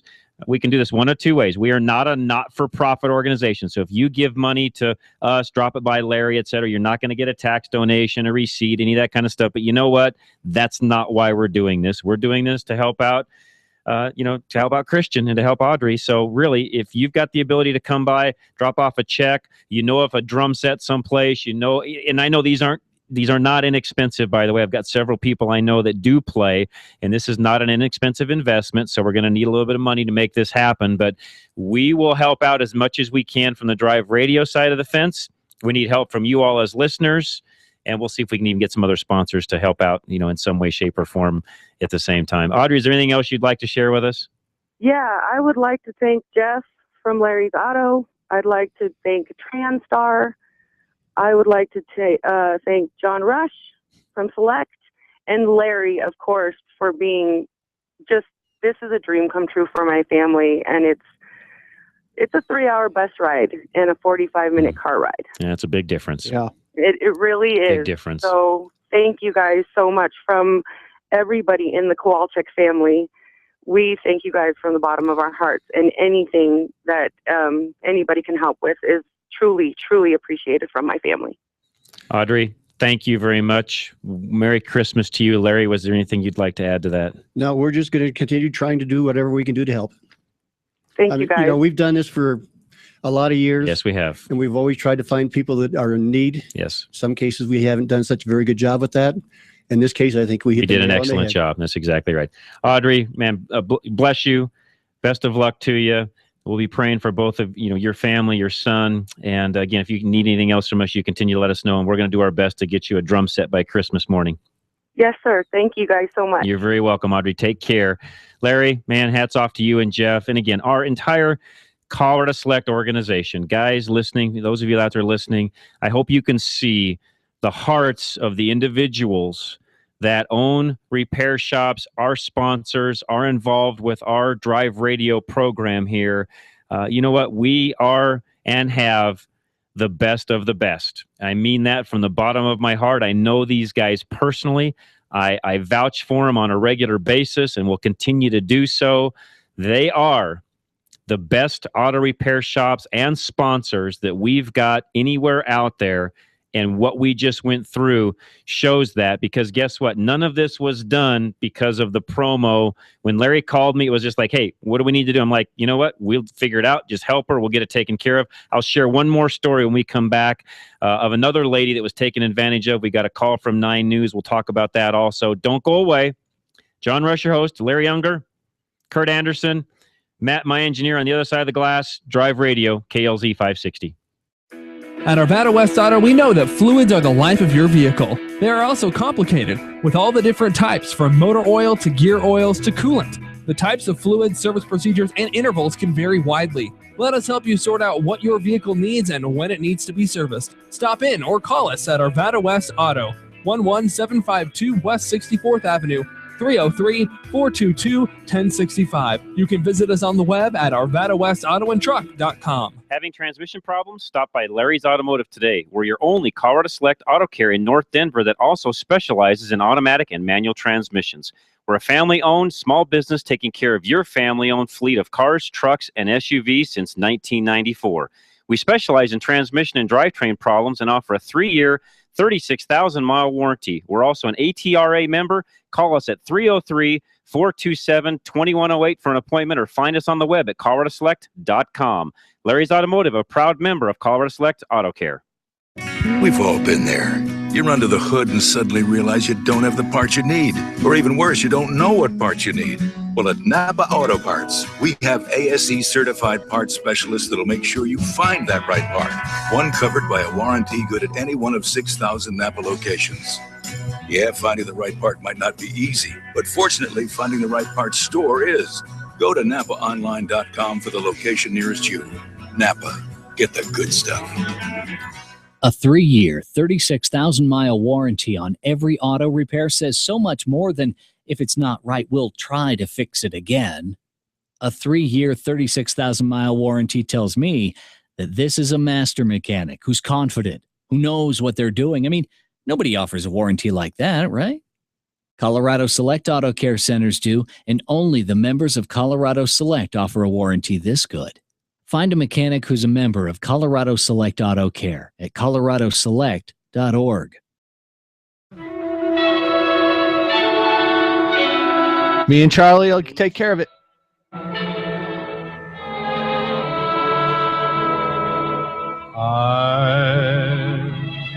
dreaming of a white Christmas.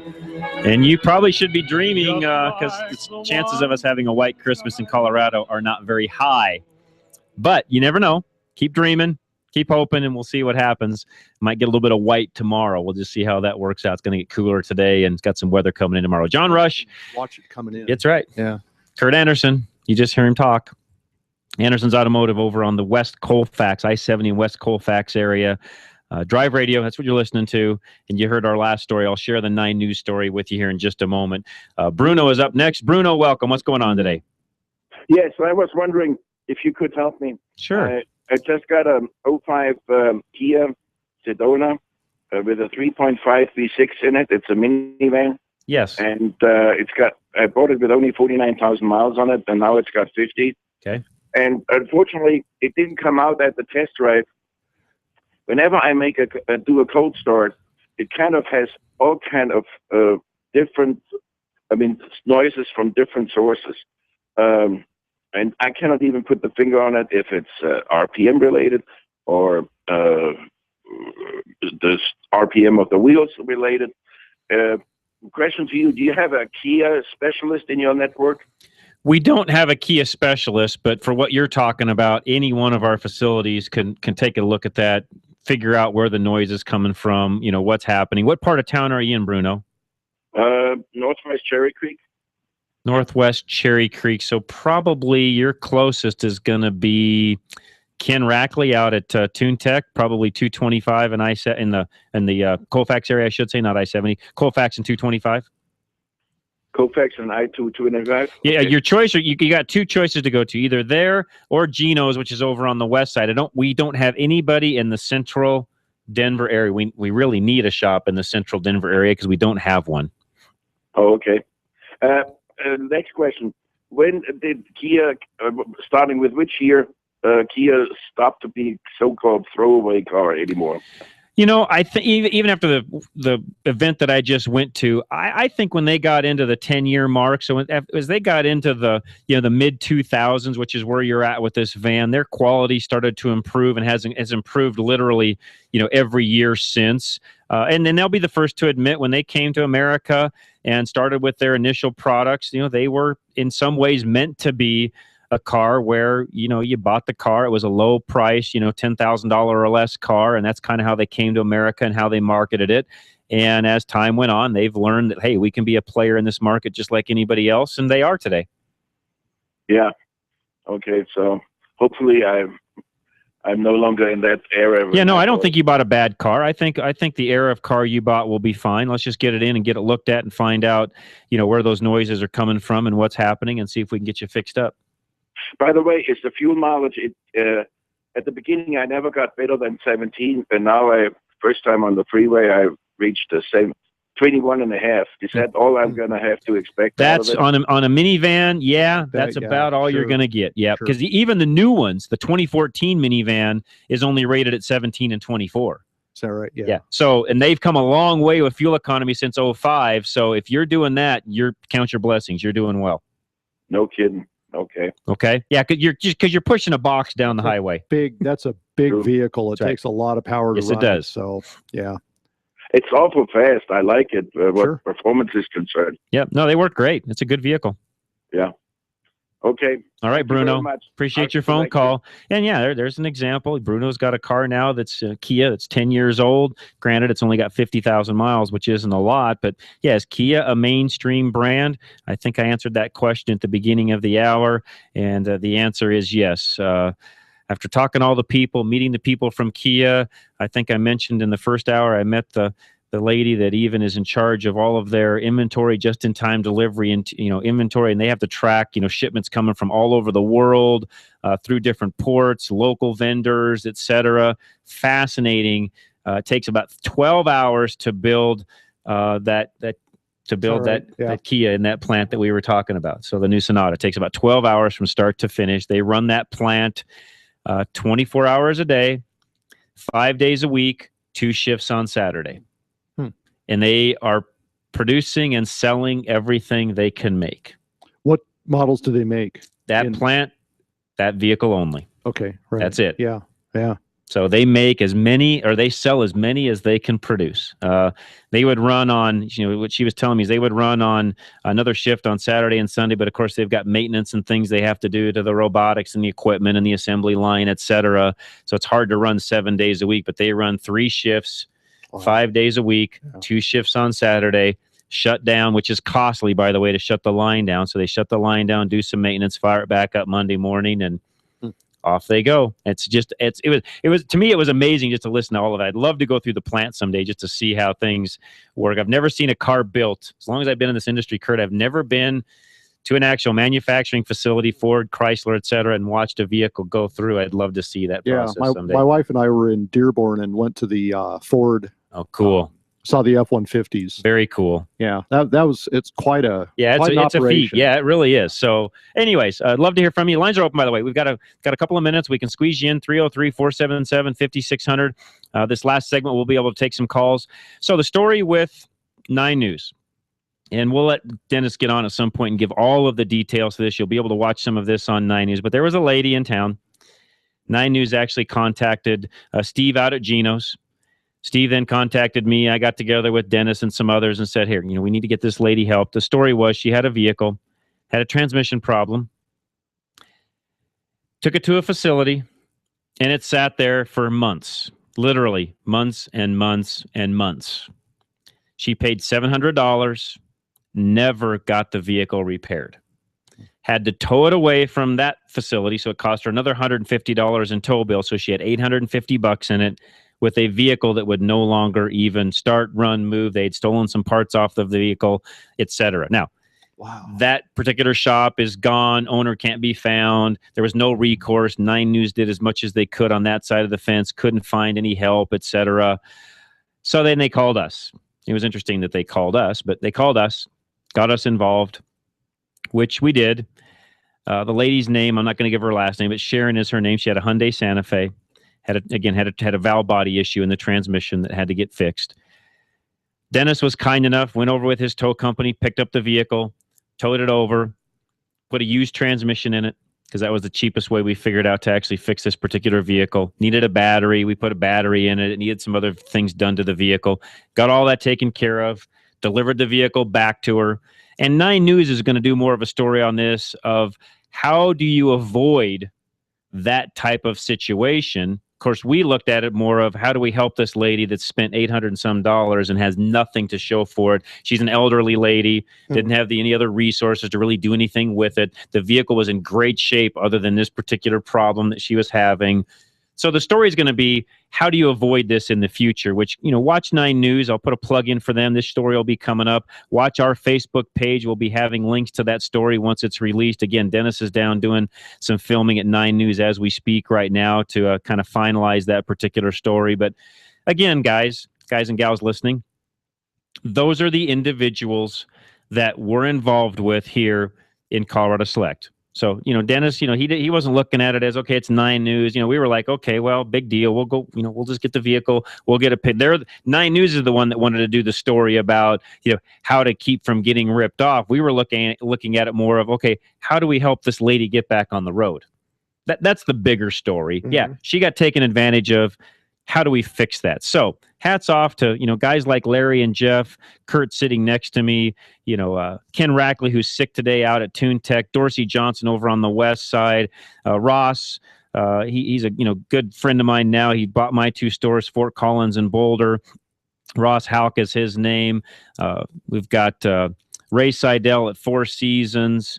Again, just a solid group of individuals that we've got to work with inside the Colorado Select facility. You can find them all, drive-radio.com. And I would encourage you this Christmas season, some of the stories we've told today, if you want to send just a word of encouragement, drop them a line, call them on the phone, send them a letter, send them an email. You know what? Do that. Those things go a long ways, because typically in this industry, and I was in it and I still am, but I was in it on the retail side for 30 plus years. Kurt knows what I'm going to say here in just a moment. You typically don't get the pats on the back in this industry. And they mean so much when you do. Thank you, Kurt. They do. You don't get them because you're a problem solver. So typically anybody that walks in the front door and up to the front counter has a problem. You're trying to help them fix it, solve it. But you hear, lots of different stories and inside of the industry. And by the way, in every industry, there are people like this gentleman that took advantage of this elderly lady from 9 News that we actually helped. My point is, those are in every industry. Mm-hmm. Okay. There's bad people everywhere and in every industry, from food to, restaurants, to lawyers, to doctors, to technicians, to plumbers, to electricians. I can go down the list, guys. There's good and bad in every one of those. I think really you'd have to say that the good ones are by far in the majority. Yes. Absolutely. Yes. And I think that's true for every industry. I do too. I think most industries do a really good job of monitoring that on their own, and somehow the bad ones tend to just go away, which is what we found in this particular case on 9 News. That one did go away. That's a real shame. But yeah, anyways, I wanted to highlight some of the things today that Drive Radio and Colorado Select does. We wouldn't be here week in and week out if we didn't feel a sense of gratitude from you all in what we do on a regular basis. And we get that. We hear it here on the radio. We hear it from you all when you come into our facilities. We enjoy helping. Got about 15 minutes left of this next hour. We've got a special guest coming on at the 12 o'clock hour. Be the Gift is the name of that organization. We're going to take one call here right before we go to the break. We've got another segment. We'll take calls. Take as many as we can. Call us right now, 303-477-5600. We'll get your questions answered. Ron, welcome. What's going on today? Hi, I have an F-350 one-ton, 107,000 miles on it. Okay. And I pulled the fifth wheel around for years. But, Ford probably 3 years ago changed the shift pattern on me in their computer scanner, I think. And I got a couple questions. I got to get the thing rebuilt, and I was wondering if I should buy a brand new one or have it rebuilt. What engine's in the truck, diesel or gas? It's a 7.3 liter. 7.3. Yeah. I would probably buy one of the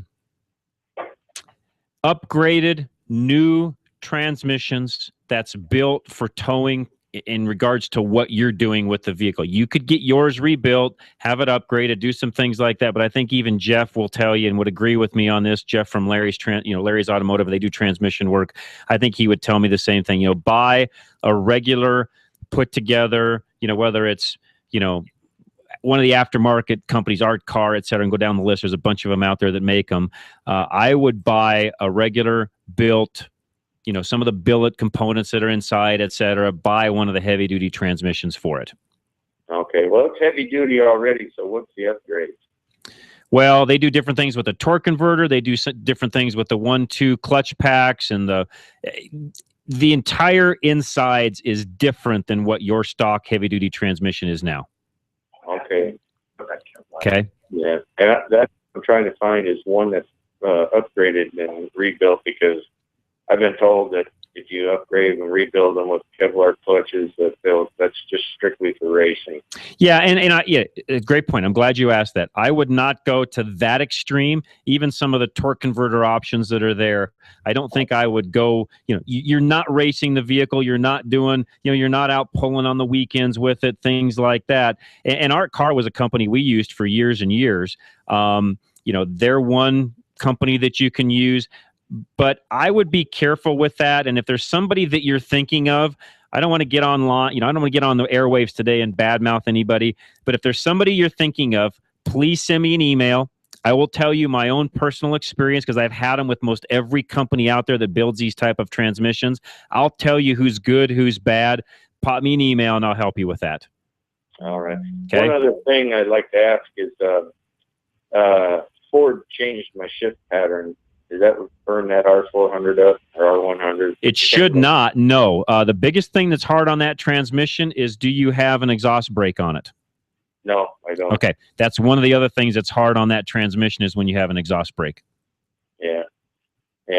I just don't. I can buy a brand new one for $3,000. I can buy a used one for $2,000. No, buy the new one. I think you're better off with all the upgrades. Yeah.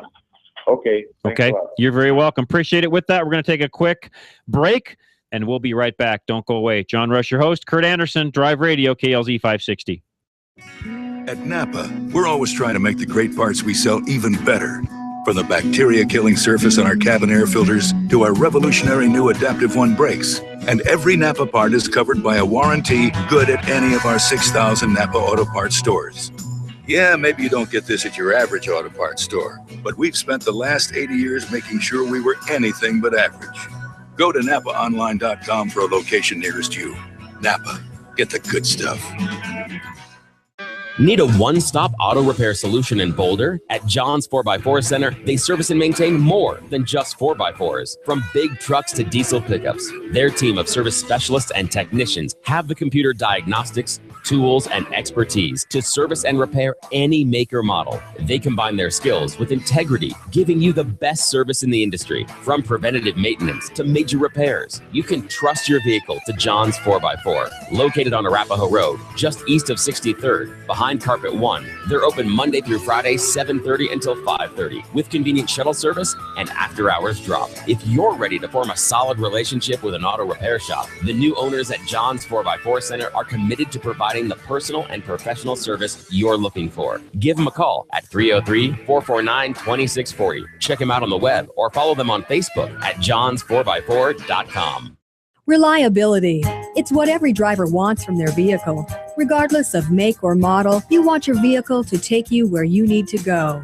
Reliability is exactly what the Colorado Select Auto Care Centers offer. They've set the standard for excellence in automotive repair and maintenance. Each member offers Napa Auto Care Peace of Mind Warranty, along with the highest level of customer service and integrity. To find a Colorado Select Auto Care Center near you, log on to drive-radio.com or call 303-546-NAPA.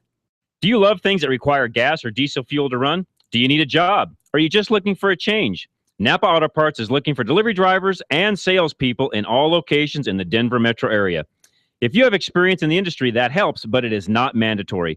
Please go to NapaAutoJobs.com. Again, that's NapaAutoJobs.com. and fill out the application. Please mention Drive Radio on that application. Napa Auto Parts, an equal opportunity employer.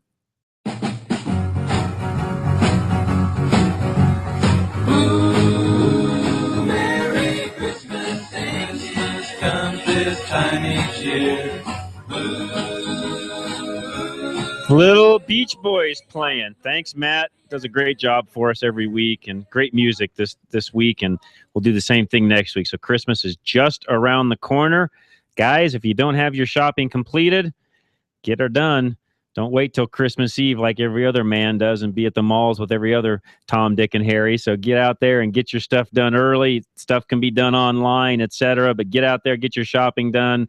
Call us. We'd love to hear from you. We got a few minutes left of this hour. Then Be the Gift is going to come on with us here in just a few minutes, right after the lunchtime hour. 303-477-5600. Call us. We'll get you right on air. Quick car review while we got time. Lines are coming in, or calls are coming in, I should say. Dodge Challenger RT. Yeah, it's kind of a cool car. Ooh, it sounds good. It was a nice car to drive for a week. I really enjoyed it. It had the 5.7 Hemi, nothing fancy. Didn't have the big engine in it. Wasn't an SRT. But that car, just for all around, performance, usability, etc. Man, what a fun car to drive. Chrysler has just done such a great job, Dodge, I should say, a great job of bringing, they really are the ones that started with kind of bringing that muscle car back, making the car look very close to what it did, back in the muscle car era. And they've done a great job with the Challenger, looking as close to the 71 Challenger as they can. The RT is a little bit lesser cost than what you get in a full SRT8 or the new Hellcat, of course, which is going to be $70K plus, but the fastest car on the road today at 707 horsepower. But the Challenger, great car, 375 horsepower, runs great, handles well, a lot of fun to drive. You get tons of look driving that car. So if you're a muscle car guy, and especially a Dodge guy, you'll love the Challenger. So great vehicle. I really enjoyed driving it. Full review of that will be up on YouTube tomorrow. So go to our YouTube channel and watch that, and we appreciate it. Randy and Arvada, what's going on? Yeah, I got a question about jumper cables for you. Sure. A new set, with all the Christmas sales going on and everything. I thought I got a good set, 16-foot, 6-gauge, and then got them home, looked at the box, and there's not copper wire. It's take them back. 6-gauge isn't even heavy enough on a jumper cable, so take them back. Okay, but whether they're 6-gauge or heavier, copper-coated aluminum wire, is that good enough? No aluminum wire in a jumper cable. You need at least a 2-gauge to really have a good jumper cable. And honestly, Randy, not that I would lie anyways, but I would not use jumper cables any longer. Go buy a good jump box. Well, I have one of those at home, but I don't carry the car with me. Well, here's the deal. They make some of these jump boxes that are as small as a set of jumper cables that will start a car 2, 3, 4 times out of a device that's no bigger than an iPad. And I'm not exaggerating. I've got one that's even smaller. There you go. I've seen those in the 6x4. They work. Yeah. Huh. They work very well. And I'm one that's getting to the point, because of some of the built-in safety precautions those jump boxes have. You can't hook them up backwards, things like that. I'm a big one on, it's not worth trying to wreck something on your car, jumping somebody else's car. Or if you have to jump your own car, you don't need another car around to do it. The jump boxes are the way to go. Well, like I said, I do have a big jump box at home, but it's kind of heavy. I didn't want to. They're too heavy to carry around. These little ones work great. Yeah, you can get little ones. They'll charge your phone. Charge your phone, iPad. The one thing about I was going to put a couple things in there. Jumper cables, the bigger the better. If you're going to go jumper cables, get the biggest ones you can. That's right. And definitely go with copper wire. Huh? Yeah, copper wire. Yeah, definitely go with copper wire. Get them big. Spend the bucks. Okay. With the little jump boxes, if you left your lights on and your battery's dead, they'll start your car and they do great. But if there's a problem with getting the car started, where you're going to crank it for like a long time, they're not really good for that. No, they're not. No, these, the jump boxes are meant kind of more of an emergency. It's an emergency type of a situation, but they work. I mean, I'm looking at one online right now. Crutchfield sells them, Napa sells them, etc. And to Kurt's point, they're not much bigger than a couple of 3x5 cards, inch or so thick, and you can get them anywhere from 80. I've seen them from 80 to 150 bucks. And they work. I've seen them in the stores. I just didn't know if they actually work. Yeah, no. Yeah, they do now. I bought a bunch. Keep in mind, there's good versus bad, and the key to the littler ones. Yeah, okay, this is the one that Kurt actually has. The key to these, in my opinion, of these little smaller unit ones, you want the shorter the cables, the better, because you're going to lose current in the cable. Right. So if you can find one, the one that I'm actually looking at is called a Powerall. That's the brand name. That's actually the one that Kurt's got that he's actually tried himself. So it's a Powerall 1200 or it's a Powerall 12,000R portable power pack and jump starter. Okay. They work fantastic. And by the way, folks listening, great Christmas item. Yeah, that's what I was thinking too. Yep, great Christmas item. Yeah. Okay. Thanks a lot. You're very welcome. Appreciate it. All right, let's go to Bob, who is next. Bob, welcome. What's going on today? How are you guys doing? Doing great. Merry Christmas to you. Thank you, and same to you. I've got a 92 Honda Accord with one of those Space Saver spare tires. Yes. And the tire itself is, after 20 years, is about rotted, won't hold air. So can you get a replacement Space Saver tire, or what do you do in that situation? Yeah, you can. Sure. Where do you get those? Tire Rack, for one. Okay. Who else? Who's our tire guy? You might call Quick Tread. They might have a line on that. You could sure try that. They're right on our website. It's drive-radio.com. Quick Tread's phone number's right there. Call those guys. They may have a line on that. I didn't think about that, Kurt. I'm glad you mentioned that. Yeah, they may very well be able to help you with that. Yeah, that should have been my first response. But I know Tire Rack's got them. Dealer might have them. I mean, like Discount or one of those big O they carry? Yeah, well, and here's the deal. If they do, the guys at Quick Tread can. Yeah, they're all the same vendors that are supplying those guys. So if you can get it at a tire store, Quick Tread can get you one. Okay. And they'll deliver it to you. We don't have to even go anywhere to get it. Where are they located? They are a mobile tire shop. So if you need tires, this is a great plug for them. If you need tires of any kind, I'm talking anything from your lawn tractor, an ATV, to a motorcycle, to big truck, you name it. They can do anything in between. They do it all. Quick Tread is the phone number, is the company name. The phone number I'm looking up for you right now. Let me get to my sponsor page here. And 720. Need to put my glasses on. There you go. 720-588-9055. Okay. And call Ken or Mike. And I was in the wrong page. I had to get right up. So yeah, that's the correct phone number. They've also got a Drive Radio special. So anytime you call and say, listen, I listen to Drive Radio. The guys told me to call you. And this is anybody out there listening that might need tires of any kind. They're always running some sort of a Drive Radio special. Just tell them you listen to us. They'll hook you up. Okay. Okay. And they come right to you and do everything either in your office, your home, wherever. They don't need a shop to put tires on. Okay. Sounds good. All right. Can I ask you another quick question? Sure. Go right ahead, Bob.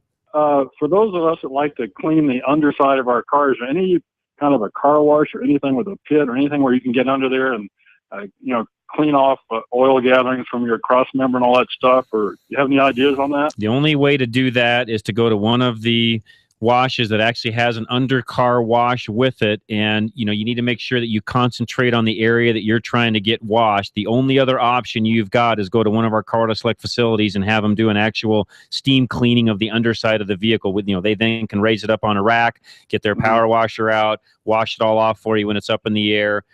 That's the only, and you're going to pay a little more money to do that, but you'll get everything clean doing it that way.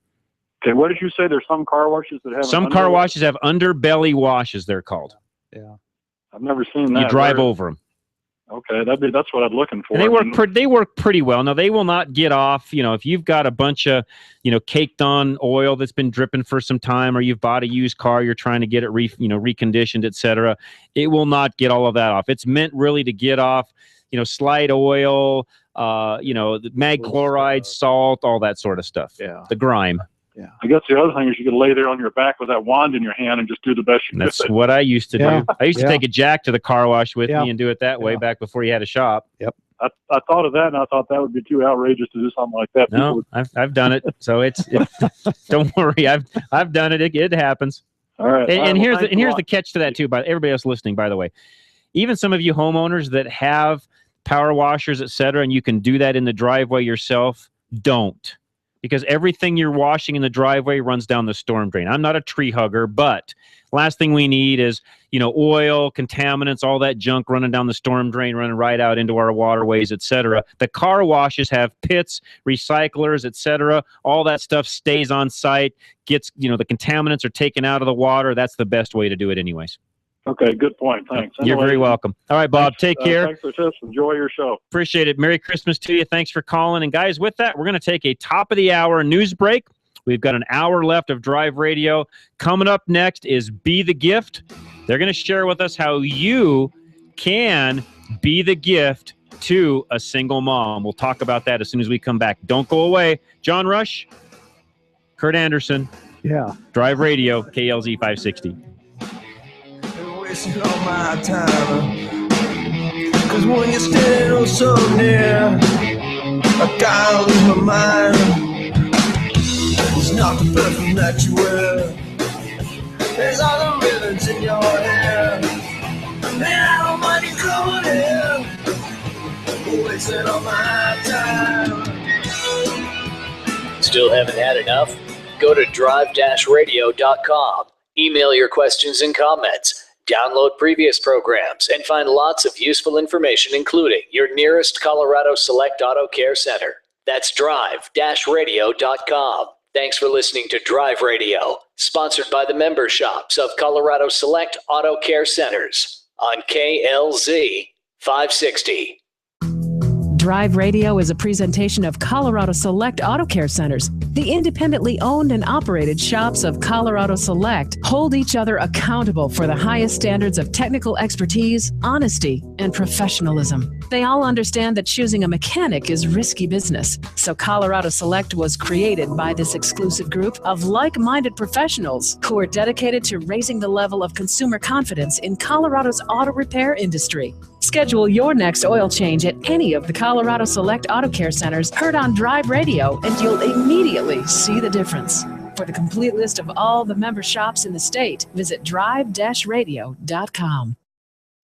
Freedom, liberty, truth. KLZ AM 560, KLZ HD Denver. Listen live at KLZ560radio.com. KLZ 560.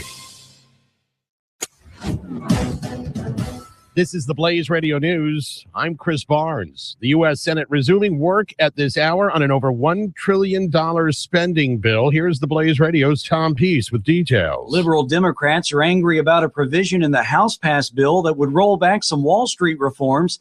Massachusetts Democrat Senator Elizabeth Warren is against the bill. A vote for this bill is a vote for future taxpayer bailouts of Wall Street. It is time for all of us to stand up and fight.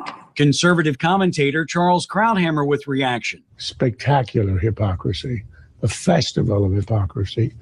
And of course, the media loves it when it's a liberal Democrat who leads the fight. She's a principled politician, whereas when it's a Ted Cruz, he's a terrorist, essentially. Krauthammer on Fox News Special Report. This is news on the Blaze Radio Network.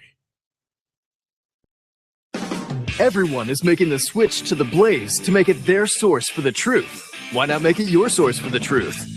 Make theblaze.com your homepage for news that the other outlets won't even touch. Subscribe to The Blaze TV at theblaze.com/TV or on Dish Network and get access to original programming like For the Record, the show that exposes what's really going on that the government doesn't want you to know. And Real News, the daily conversation on the topics of the day that matter most. Check out the Blaze Radio Network at theblaze.com/radio with original shows like Buck Sexton, The Morning Blaze with Doc Thompson, Pat and Stu, and Jay Severin. Or if you need something to hold in your hands, subscribe to the Blaze magazine. So basically, anywhere you need to go, you can take the truth with you by taking the Blaze with you. This is the Blaze. Truth lives here. So just to recap, anywhere you need to go, you can take the truth with you by taking the Blaze with you. Find out all the ways at theblaze.com. You've been listening to The Blaze Radio News on KLZ 560. Randy Corcoran at 5, Laura Ingram at 8, Monday morning on KLZ 560. It's a mighty fancy automobile. Oh, she's a real road king, all right. 0 to 60 in 7.5.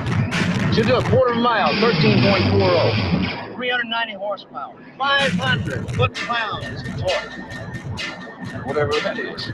Performance and image, that's what it's all about. There's no such thing as a stupid question. This is Drive Radio. All of your automotive questions are just one phone call away. 303-477-5600. Drive Radio is made possible by the member shops of Colorado Select Auto Care Centers. To find one near you, go to drive-radio.com. Now, Drive Radio on KLZ 560. All right, and we are back. Thanks for hanging on with us through the top of the hour. And lines are open. If you want to get geared up, we'll have some time in between a couple of our guests today to talk. If you'd like to call us, we'll get some questions answered in between that, 303-477-5600. But I'm your host, John Rush, with Kurt Anderson from Anderson's. He's been with me all day so far, so the last 2 hours. Appreciate him joining us. And we just had some guests that came into the studio. Chris Johnson. I've got a good friend named Chris Johnson, so that makes it easy for me. And Christian Walter, thanks, guys, for coming on. They are with it's called Be a Gift, right? Not Be the Gift. Or is it? It's It's the, right? Yeah. Be the Gift. That's what I thought. So Be the Gift. I've been saying that correctly. So, guys, tell us about what you do. Well, great. Well, thank you for having us on. It's a privilege to be here. Welcome. Be the Gift. It's a community-wide, faith-based organization that helps single moms, homeowners with home repairs. So we go out and assess their homes if they need some help with their houses, and we have volunteers that come out and help fix their homes. Okay. So walk us through how all that works. If we've got listeners out there that would like to become, a part of what you guys do, first of all, give us a little rundown on how you get your candidates, qualify them, et cetera, and then how do you find the right match with the person that may be willing to lend a hand? Yeah, great. Well, first of all, we'll start with the single mom with that, and either they call us themselves, or someone will nominate them, or call in for them, or basically email us at bethegift.com. There's an assistance tab out there. They can go out there, and everything's out there. So if we know of somebody that needs assistance, it's a great place to start. Okay, exactly. Good. And what we do then is that we'll give them a call, and we'll go out and assess their home and see if what they need help with. And then if it's a good match with what we do and what they need, then we set up a project day where we go out and usually a half-day projects where we can fix their homes. We try to work on health and safety issues in their homes. We don't really do any remodels as far as just change colors or anything else. Right, you're not worried about going in and painting a room for a different color, et cetera. You're worried about making sure the plumbing works and no water leaks, and our goal railings aren't falling off the staircases and things like that, I'm guessing, right? We want to just raise their quality of life, and where they can raise their kids and have a safe and healthier home. Got it. With that.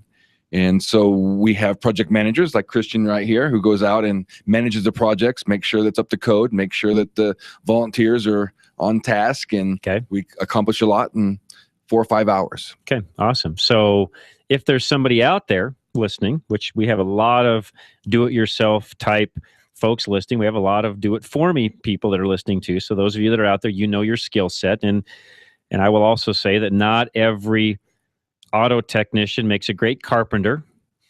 I'm raising my hand. I'm one of those. But can I still fix things around the house and do things like that? Of course. So how do you then, put these people together? So if we have listeners that want to get involved, how does that process start? They can do this the same on the website. There is a want to volunteer tab, and so their information they can go in and put name and contact information in there, and then if it's like down in Denver, I'll usually be the one to make a call or an email to them to just make an initial contact, kind of ask are there things that you're really good at doing? Are there things that you like to do? Because we have people that are like, I really don't want to paint. And we're like, okay, well, we'll find something non-painting for you to do. Got it. So if there are skills, then we'll make a note on those on our little volunteer profile.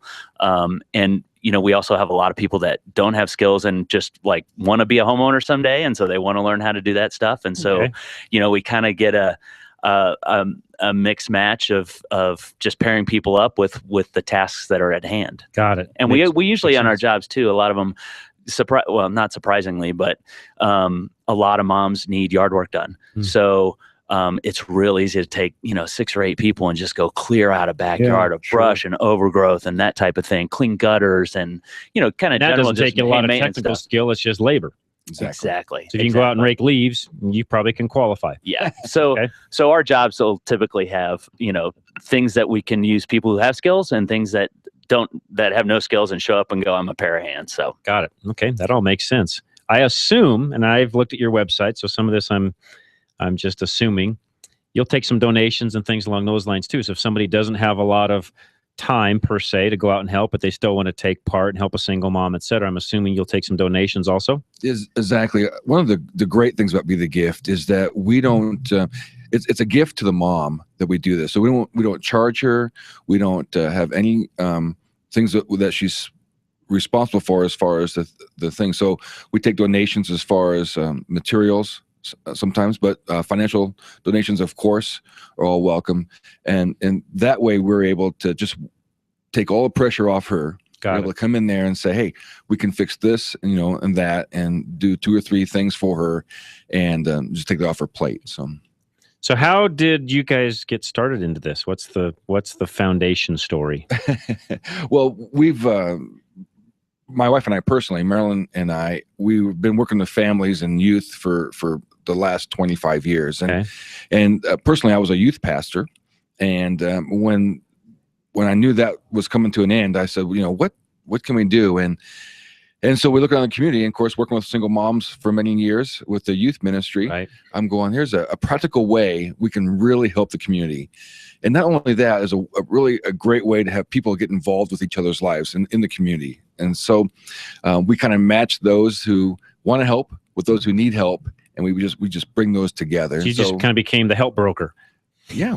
Well, it really is, and I looked around my personal neighborhood. I'm going, well, there's a single mom across the street. And so 7 years ago, I walked across the street and said, is there anything I can help you with? Is there something I can do?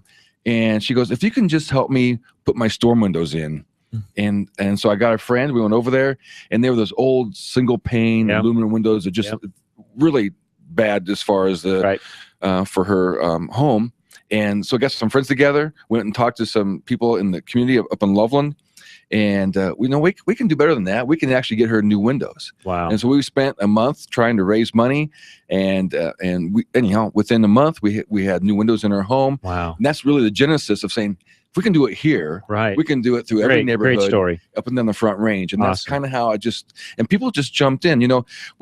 What's fun is that everybody can relate to a single mom. Yeah. Everybody knows one, whether they're in their family, neighborhood where they work. And so everybody relates to that and knows that they work very hard. They do. And by the way, folks, that could be single moms because somebody left.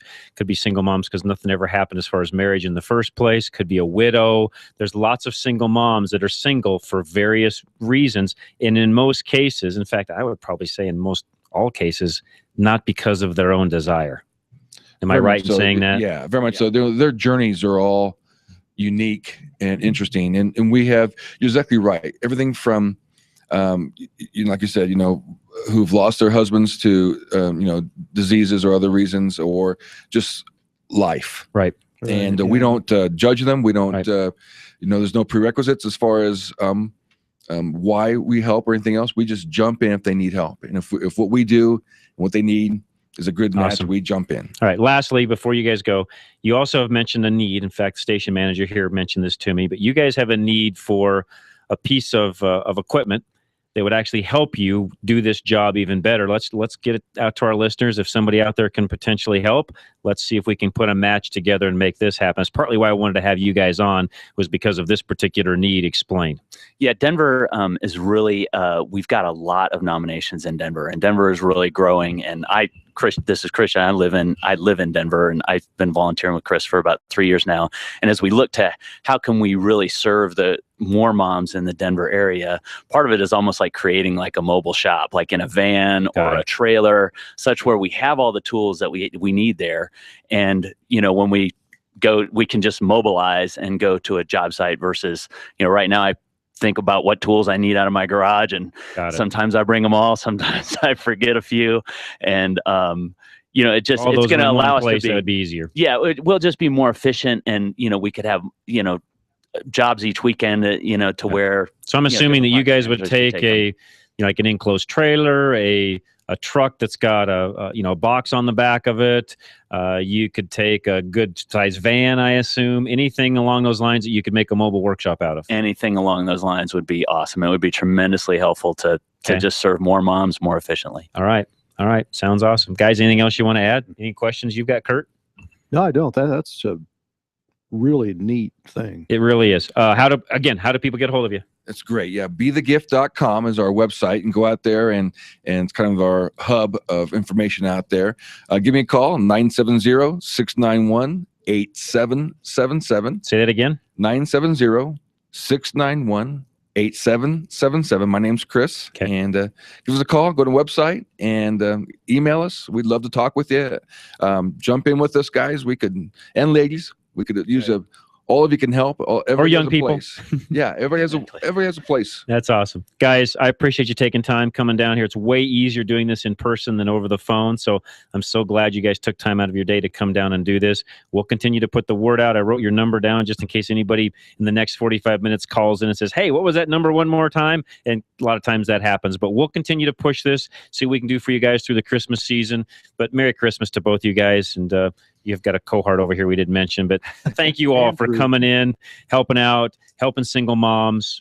My heart goes out to them. Great job you guys are doing. Lord bless you, and appreciate you guys coming down so much. Yeah, thank you for having us. We really appreciate with that, we're going to take a quick break. We're going to come back, answer some more questions, and then we've got Kevin Flesh who's going to come on and talk about DUIs and how you can make sure that you don't end up with one of those this Christmas season. You don't want that. So don't drink and drive. Be safe. We'll be right back. John Rush, Drive Radio, KLZ 560. Hunting down that hard-to-find part for an out-of-the-ordinary car can be quite a time-consuming chore. Unless, of course, you just go around the corner to your local Napa Auto Parts store, where we have over 310,000 parts, all of them made to fit and perform just like the original. Yeah, there are people who say it's the journey and not the destination, but those people have never tried to find an alternator for an 82 Fiat on a Saturday. Go to NapaOnline.com for the location nearest you. Napa, get the good stuff. Do you love things that require gas or diesel fuel to run? Do you need a job? Are you just looking for a change? Napa Auto Parts is looking for delivery drivers and salespeople in all locations in the Denver metro area. If you have experience in the industry, that helps, but it is not mandatory. Please go to NapaAutoJobs.com. Again, that's NapaAutoJobs.com and fill out the application. Please mention Drive Radio on that application. Napa Auto Parts, an equal opportunity employer. After 30 years of business, Gino's Auto Service is expanding. Hi, this is Jennifer, and my dad owns Gino's Auto Service in Littleton. What does our expansion mean for you? Savings on all our repair and maintenance services. We work on all makes and models, and your satisfaction is always guaranteed. At Gino's, we use genuine Napa parts and are AAA approved. Stop by and see the transformation at Bowles and Platte Canyon, or visit us online at Gino'sAutoservice.com. That's Gino'sAutoservice.com. Arvada West Auto wants to help you get the best fuel mileage you can. Approximately 3.5 million gallons of gas a day are lost due to underinflated tires. There are many things we can do to help you boost your fuel mileage, and most of it comes down to basic maintenance. No one likes to spend money on unplanned repairs. Let Arvada West Auto and Truck do what they do best. Keep your vehicles running at peak performance. From tune-ups to wheel alignments, they've got you covered with a 3-year or 36,000-mile warranty on most cars. On the web, visit ArvadaWestAutoandTruck.com or call 303-422-1065. Arvada West Auto and Truck, where every question is important. Located on West 64th Avenue between Ward Road and Sims. Ever try to buy an air filter and get lost in catalogs and vehicle descriptions? Well, K&N, the inventor of reusable cotton filters, has got the answer to the mess. Just visit knfilters.com and enter your vehicle identification number off your dashboard or car registration, and K&N will show you the filter that fits your car. It's never been easier to buy a K&N, the filter that helps your car run better.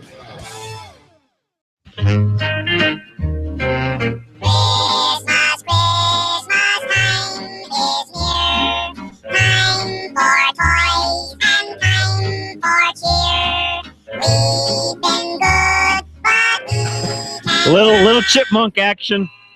John Rush, Drive Radio, KLZ 560, along with Kurt Anderson, my guest, and the Be the Gift guys. Man, great guys. Got to talk to them a little bit after they left even, and really appreciate them coming down, taking time out, being on. Really enjoyed that. And if you want to be a gift to a single mom, again, that number, 970-691-8777. And they are looking for some sort of donation of a van. Maybe some of you guys out there have an old van you're trying to get rid of, even an old cube truck, enclosed trailer, anything where they can get all their tools and everything inside of it and then go out and help these single moms. That would really be awesome. So we had a question that got emailed into us. We're going to answer right now. Actually, 2 came in. But first of all, we had a 99, this comes from David, 99 Honda Civic DX. The headlights are delaying coming on a cold morning for 20 seconds. After it warms up, they're fine, or in warm weather, it's fine. He's wanting to know, is there a relay or something that controls the headlights? And if so, where is it located? I have not had a chance to look up. I do think there is a relay there. I will have to do a little bit of investigative work to find out exactly where that's located, but my thought is out under the hood somewhere. But Kurt, what do you think? I don't know enough about that to give you a good answer. Things that come to mind, and I'm going to try to look it up, so maybe I'll have an answer later on. Okay. And what year is it? 99. 99 Civic. Is that right? Yeah. Yeah? Okay. I'll see what I can do. 99 Civic DX. Seems like a current or a connection problem. Headlight switch would be a possibility if full headlight current runs through that. Right. If it's a relay, that's a possibility. I would think a connection somewhere. The other question is, when the headlights are operating, do they come on with full brightness? Right, that's a good point. Or are they kind of dim when they finally do come on? That would lead, again, to a connection, that type of thing. Yeah, great point. And I'm looking here too, real quick, just to see if there is a headlamp relay, headlamp parking lamp. My gut feeling is that has a relay in it. I would have to go look that up, but I think it does. In fact, what I'm looking at right here, I'd have to go look through the wiring diagrams just to double check to make sure. But I think there is a because it's called a light flasher relay. And again, I'd have to trace out the wires to determine, but I would look there first. And I know you're listening. So David, if you're listening, one thing I would do on that is, if you want, send me an email and I can send you out real quick a copy of this information I have in front of me. I can email that to you. Actually, I've got your email address. I'll just pop that out to you and let you look at that. I'll print this page off and let you look at it if I can do that. No promises. Sometimes they restrict us from actually doing that. But if I can get that printed off, I'll send it to you, and you can check all that out and see what's going on. I'll do that here at the next break. In the meantime, tech tip from David in Idaho. By the way, we can take another call or two before we get Kevin Flesh on. 303-477-5600. 303-477-5600. Call us. I'll get you right on air. So this is from David in Idaho, who listens on a weekly basis, sends me a tech tip every Friday. Appreciate it very much. We're going to get to these winter blades in a moment also. So we got 2 things to answer. Diagnosing a light knocking noise from a front suspension. Just about every car on the road has a front stabilizer or sway bar. Over time, the stabilizer bar mounts or links will wear, causing a light knocking noise at low speeds or while driving on uneven ground. If you have this type of noise, it's a simple step to isolate the concern. Remove one of the stabilizer links and drive the vehicle on the same road used to identify the concern. If the problem goes away, you'll need to replace the links or bushings or both. Usually the links are the main source of the noise. If that doesn't correct the noise, then the upper strut mounts are likely worn out. To isolate that noise, I have an assistant drive the vehicle slowly in the parking lot with the hood open. I walk alongside with the vehicle with my hand on the strut mount. You'll feel the knocking noise on the strut as the vehicle is moving. So there you have it. Tech tip from David in Idaho. Appreciate that very much. Again, our number, 303-477-5600. Call us. We'll get a couple calls in before the end of the break here or the end of this segment. You are going to figure out for somebody that called in, they're wanting to know about winter wiper blades for an Audi. Okay. What's the answer, Kurt? Well, there can be a few answers, and there may only be one answer. With Audis, depends on what wiper arm you have. On some of the arms, there's really only one blade, and that's an OE blade that you need to get from the dealer. I might be able to source those through my warehouse. Bosch makes them that fit on that arm. If it has the hooked arm on it, like most other cars do, you have a few options there. Bosch makes their Icon blade, which are a really good winter blade, or a really good all-around blade. Okay. Personally, I've been getting the winter blades from Napa that are not a beam blade; they're a covered blade that, with ice and snow and that kind of thing, I've really found kind of work a little bit better. But with the Audi, you may be somewhat limited in your wiper blade choice.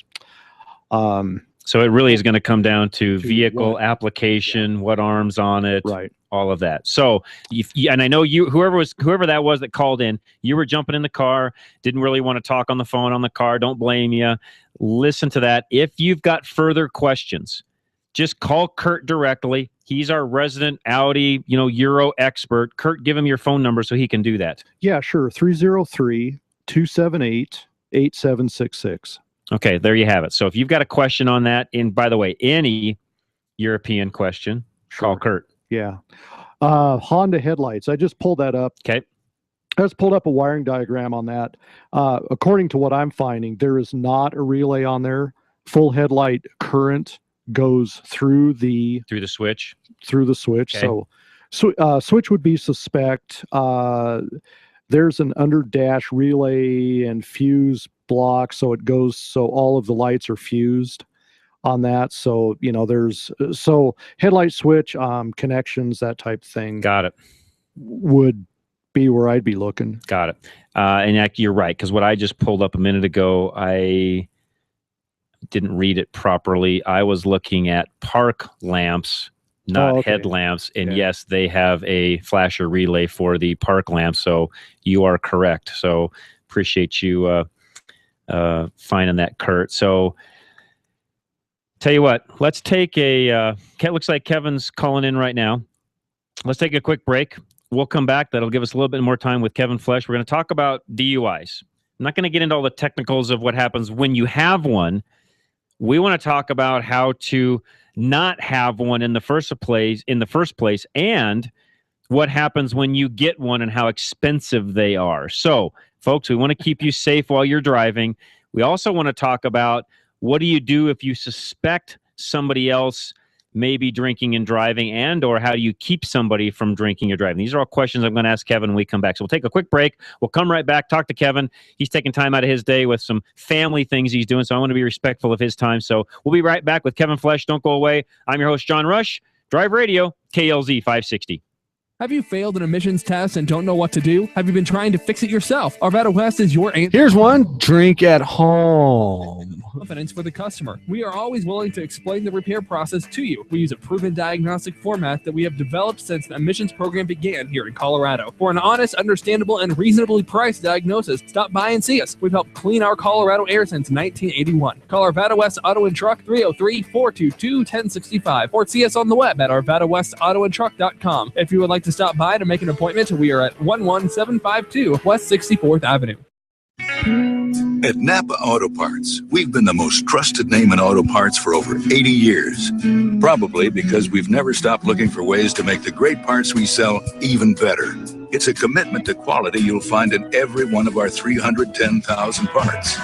From the bacteria-killing surface on our cabin air filters, to the patented damping mechanism on our drive-align belt tensioners, to our revolutionary new Adaptive One brakes. And Napa parts are covered by a warranty that's good at any of our 6,000 Napa Auto Parts stores nationwide. Yeah, maybe you don't get this at your average auto parts store, but at Napa, we've spent the last 80 years making sure we were anything but average. To find the Napa Auto Parts store nearest you, go to NapaOnline.com. Napa, get the good stuff. With over 125 locations in Colorado, southern Wyoming, and western Nebraska, there's only one place to get the good stuff: Napa Auto Parts. Reliability. It's what every driver wants from their vehicle. Regardless of make or model, you want your vehicle to take you where you need to go.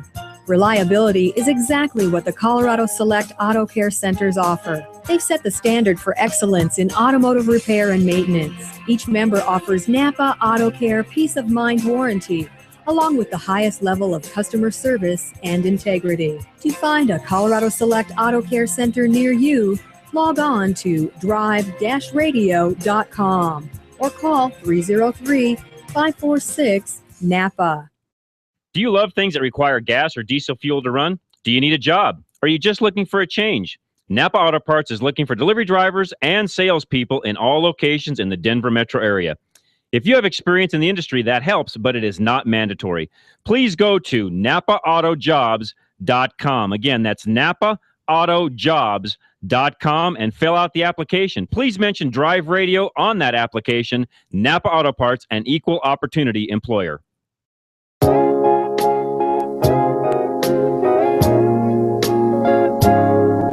You know what it is? Do you know what movie it's from? Christmas is the time. All right, my favorite movie at Christmas time. I know I'm weird. What can I say? Christmas Vacation. This is where Clark's upstairs. He's in the attic. He's been locked out. Everybody left to go to the mall. He's upstairs. He's watching the old movies. This song comes on. It's great. There you go. Classic Christmas time movie. Plug for Christmas Vacation. All right, let's go to Kevin Flesh. By the way, John Rush, Drive Radio, KLZ 560. Kevin Flesh, welcome to Drive Radio. How are you, John? I'm doing great. I appreciate you taking time out of your family day to spend with us. Not a problem. Hey, a lot of sap, John. A lot of sap. Lots of sap. That is still has to be one of the. I probably was never intended to be a Christmas classic like the old Toy Story movie or the old whatever it is, the Christmas Story. But you know what? It's just a great movie. Yeah, it is. It is. All right, so leading into probably the not so fun things, and a lot of people around the Thanksgiving, Christmas, New Year's season, Kevin. We know a lot of people, they drink, and I'm not against drinking. Please don't anybody out there take this the wrong way. I'm not a drinker, but don't take it that you're not supposed to. I'm not saying that. But Kevin, you especially can attest to what happens when people drink too much, they drive, and then there's problems, correct? Yeah, absolutely. My firm does a lot of DUI defense work. And remember, in Colorado, the limits are pretty low. The legal limit to have in your system really is 0.049. It's basically parts per thousand relating to your blood and alcohol. And we always hear about the 0.08 level, and that's for the DUI. But the DWAI, which is impaired, driving while ability impaired, is even lower. Oh, I didn't know that. Yeah. And so if let's say you go out for dinner and have a bottle of wine with your wife, 3 glasses of wine is probably real close to that legal limit.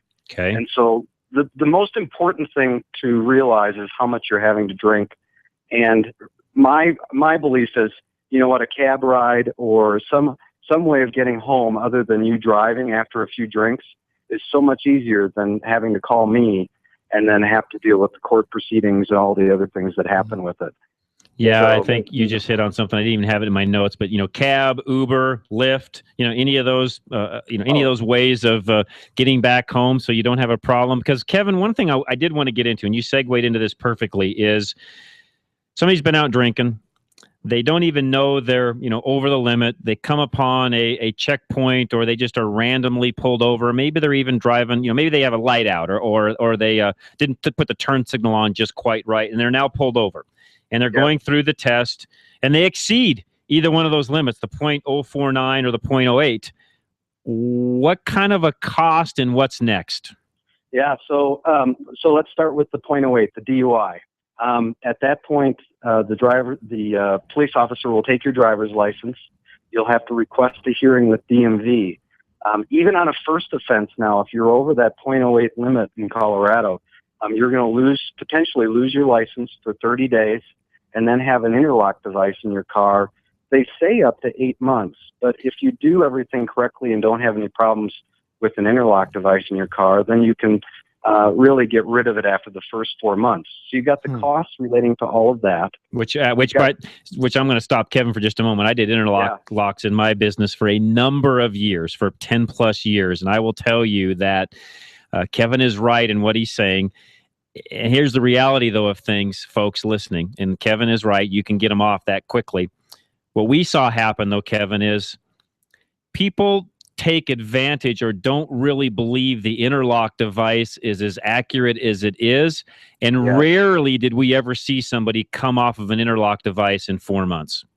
Yeah, the interlock devices have gotten better in the sense of we did have some, I'll call them false positives, maybe 8 years ago or so when they were really ramping up the interlock device. I think they've gotten all of those things worked out, but you're absolutely right, John. I get clients that say, oh, I wasn't drinking or I wasn't doing this. It's in cough syrup. I mean, there's all kinds of different places where you can get alcohol in your system that it'll come up on that interlock device, and then you can't use the vehicle. And then it when you download the results, whenever they do that on a periodic basis. 30 every 30 days, basically. Yep, exactly. Then you have to have the device for longer. That's right. So you're absolutely right. So what I always tell clients is expect the 8 months, but if you get lucky and nothing else happens and you're good about not drinking before driving, then you'll only have it for the 4 months. But it's still an incredible cost. It is, and I want to stop Kevin for just a moment there, because the costs of just the interlock alone. So not only what you had to pay Kevin to get you to the point where you can at least still drive, you now have an interlock, etc.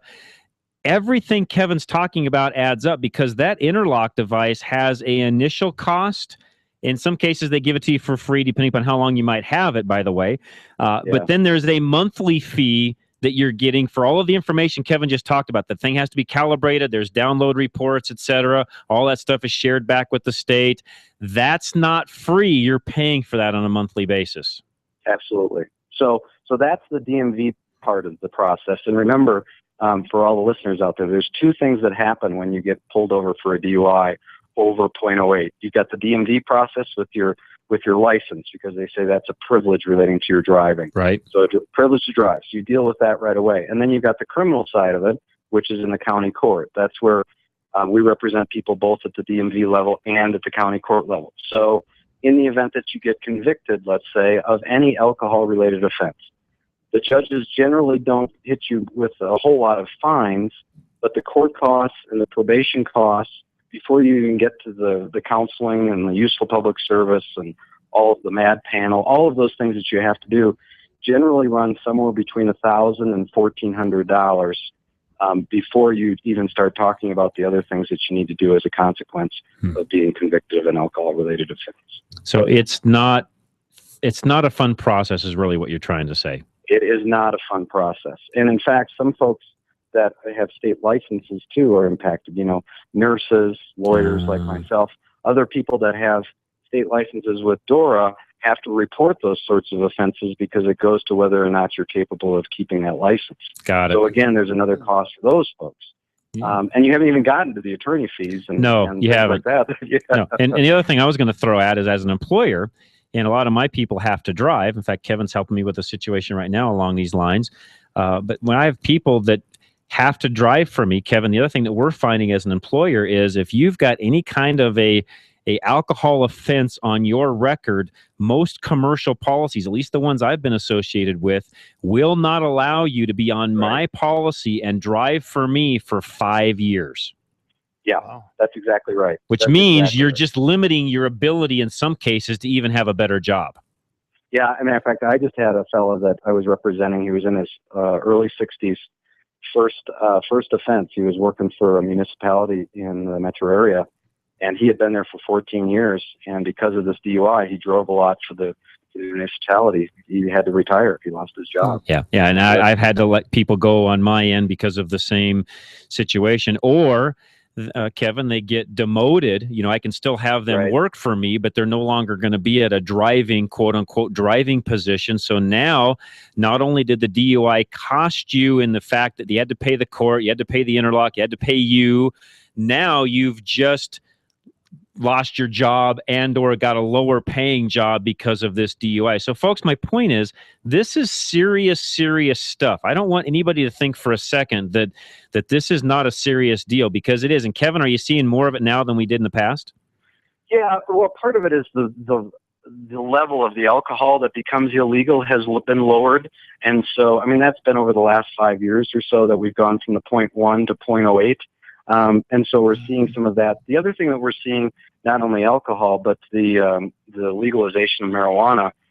People forget that the prosecutors are still going to prosecute for being impaired by marijuana as well. And that's where I've had a couple of calls where the people are saying, well, it's legal. Well, it's still not legal to drive impaired. So, again, the alcohol and the marijuana, all of those sorts of things. I mean, we get a fair amount of prescription drug impairment cases as well. And there's all kinds of different ways that you can be impaired driving. And so you just got to be careful. Alcohol is certainly the largest one that you can minimize your risk with that just by being smart. If you're going to have a few drinks, either spread them out or, make sure you have alternative transportation. Yeah. What happens with the 0.049? Good question. Yeah. So 0.049 between is the actually, two. yeah, it's actually legal. 0.049, I had a case not too long ago in Jefferson County where the guy was at 0.048 and they charged him with the DUI. He had to get a lawyer because they weren't dismissing the case because they said he had bad driving and they thought he was impaired by something else as well. Well, it turned out it was just alcohol. We eventually had to file a motion to say, hey, he was legal, and the court granted that motion. So we got the case dismissed. But the state trooper still charged him because of some of the roadside maneuvers and some of the things that were going on. So really anything below 0.05 is legal. But that's a couple of swigs, really, in time that can make that Okay, difference. yeah, I was going to ask about amount on that. Just like one drink? No, I think 0.05, depending upon your weight, an average, let's say 160-pound person, you're probably talking 2.5, 3 drinks, not giant beers, probably a couple of cocktails at the most. Okay. Over the course of a couple hours, probably gets you into that where you're real close. I mean, it's amazing how fast it happens, especially if you don't have food, and so you just have to be really careful. Like I said, having dinner, having a half a bottle of wine, you're probably real close to that legal limit once you're done with dinner. Got it. All right, Kevin, I appreciate, again, taking your time out of your day. We're going to, by the way, everybody listening, we're going to get Kevin back on during my weekly program, so stay tuned. Kevin's going to be back around the holidays. We're going to try to even do this week where we can talk more about, what are some of your rights, different things along those lines. I didn't want to get into that today because really I wanted to focus more on just, the DUI itself, the cost of it, why you don't want to have one. Kevin, one last question before I let you go is, if somebody, knows that there's going to be somebody else driving, they've watched them drink, there's been too much alcohol consumed, you really don't want them on the road, or you're around that person that's driving that you just know, wait a minute, this is erratic driving, etc. What do you do in those particular cases? Yeah, so let's say in a situation where you've got a party at your house and you're concerned about an individual driving, obviously the easiest thing to do is try to get their keys, to try to disable their vehicle somehow so that they don't go anywhere, and give them an option, even pay for a cab for them, just so that you protect them. If you see folks on the road, obviously dispatchers, you can use your cell phone, call 911, or if you call the police agency that's nearby or State Patrol, those are called ready reports. Okay. And you can always call folks. You try to get some identifying information relating to the car, describe what they're doing, where they're going, and they'll have police go out and check those individuals out. Got it. Unfortunately, we represent a number of those each year where citizens are like, we got to get this person off the road, and they do the right thing and let people know about bad driving. Got it. Kevin, thanks for taking time out of your day. I appreciate it very much. Great information. We'll have you on during the week on my other program, Rush to Reason, here in the near future, and I'll let everybody know when we're doing that. So, Kevin, enjoy the rest of your day, and thanks for taking time for Drive Radio. Thanks, John. Appreciate it. All right, Kevin Flesh, Flesh Law. You can find him at, I believe it's Flesh Law. Just go to my website. I'll put it up there for you. That way you'll be able to see it. We'll put that on Drive Radio's website, drive-radio.com. I'll stick Kevin's name up there for you, and you'll be able to find him that way. So anyways, Kevin Flesh, appreciate him joining us.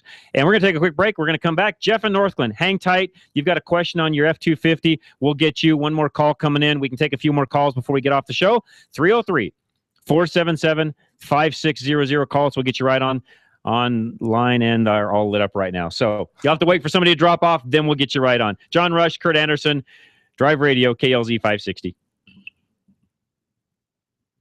Need a one-stop auto repair solution in Boulder? At John's 4x4 Center, they service and maintain more than just 4x4s. From big trucks to diesel pickups, their team of service specialists and technicians have the computer diagnostics, tools, and expertise to service and repair any make or model. They combine their skills with integrity, giving you the best service in the industry. From preventative maintenance to major repairs, you can trust your vehicle to John's 4x4. Located on Arapahoe Road, just east of 63rd, behind Carpet One. They're open Monday through Friday, 7:30 until 5:30, with convenient shuttle service and after-hours drop. If you're ready to form a solid relationship with an auto repair shop, the new owners at John's 4x4 Center are committed to providing the personal and professional service you're looking for. Give them a call at 303-449-2640. Check them out on the web or follow them on Facebook at johns4x4.com. Reliability. It's what every driver wants from their vehicle. Regardless of make or model, you want your vehicle to take you where you need to go. Reliability is exactly what the Colorado Select Auto Care Centers offer. They've set the standard for excellence in automotive repair and maintenance. Each member offers Napa Auto Care Peace of Mind warranty, along with the highest level of customer service and integrity. To find a Colorado Select Auto Care Center near you, log on to drive-radio.com or call 303-546-NAPA. We've all been there. You run to the hood and suddenly realize you don't have the parts you need. Or even worse, you don't know what parts you need. Well, at Napa Auto Parts, we have ASE certified parts specialists that'll make sure you find that right part. One covered by a warranty good at any one of 6,000 Napa locations. Yeah, finding the right part might not be easy, but fortunately, finding the right part store is. Go to NapaOnline.com for the location nearest you. Napa, get the good stuff. Having transmission problems? Stop by Larry's Automotive today. We're your only Colorado Select Auto Care in North Denver that also specializes in automatic and manual transmissions. We're a family-owned small business taking care of your family-owned fleet of cars, trucks, and SUVs since 1994. We specialize in transmission and drivetrain problems and offer a 3-year, 36,000-mile warranty. We're also an ATRA member. Call us at 303-427-2108 for an appointment or find us on the web at coloradoselect.com. Larry's Automotive, a proud member of Colorado Select Auto Care. 24 seconds.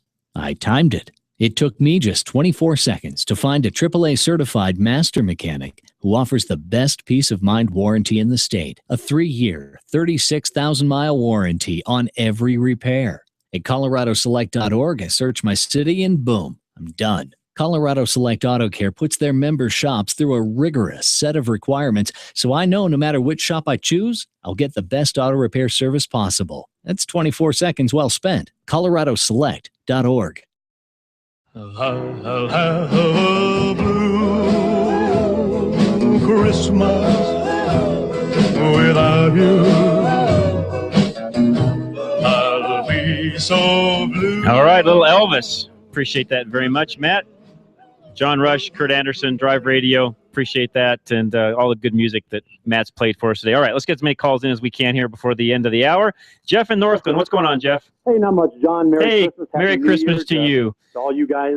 I appreciate it. Thanks for listening and calling in, Jeff. Appreciate you very much. I appreciate all you guys do. Thank you. Hey, I wanted to call and find out. I have a check engine light last week on my F-150, and I actually had the same check engine light about 3 months ago. Okay.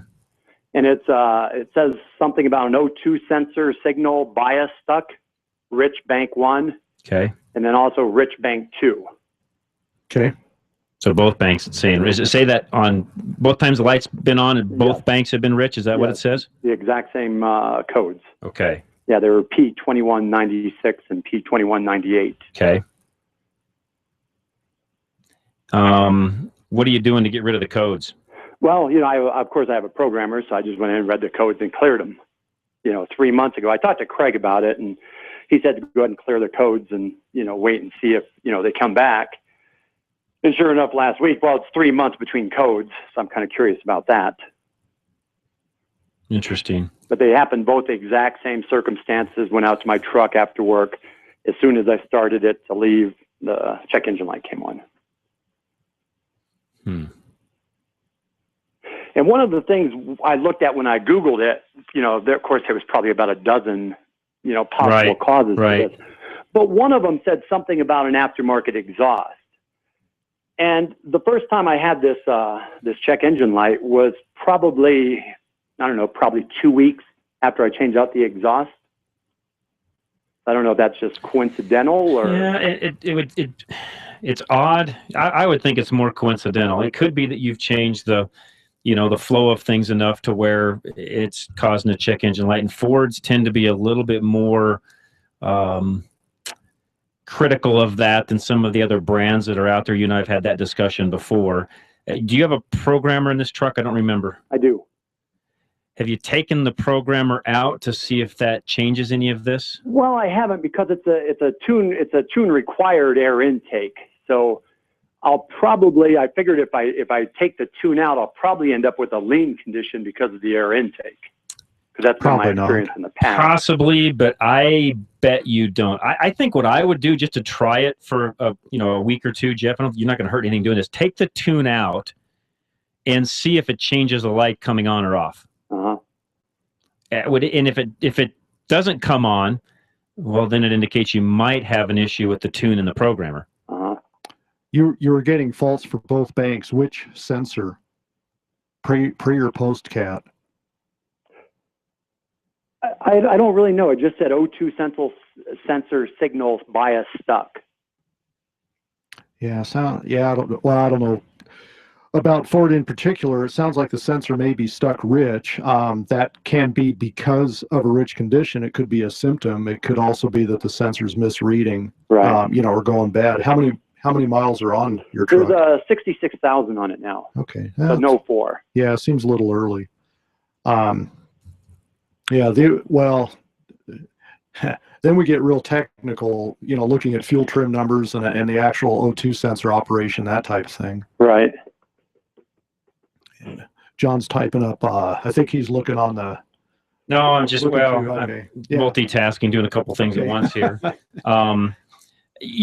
Jeff, again, I go back to, me, I'm always one of those that looks at, okay, what's been changed on the truck? Right. What can you go back and put to stock to try to eliminate a particular problem? In this case, the easiest thing for you to do, go put the regular tune back in it, stock tune back in it. Right. See if anything changes. Even if it changes it out of the parameters you currently have now, that would still indicate I've got a problem with my tune. Yeah. Well, the tune, I started running the tune back in June. I actually had Craig change out my plugs on my 5.4 and had him put in the air intake at that time, and he did shocks and so forth. And I didn't have any issues until until right after the exhaust.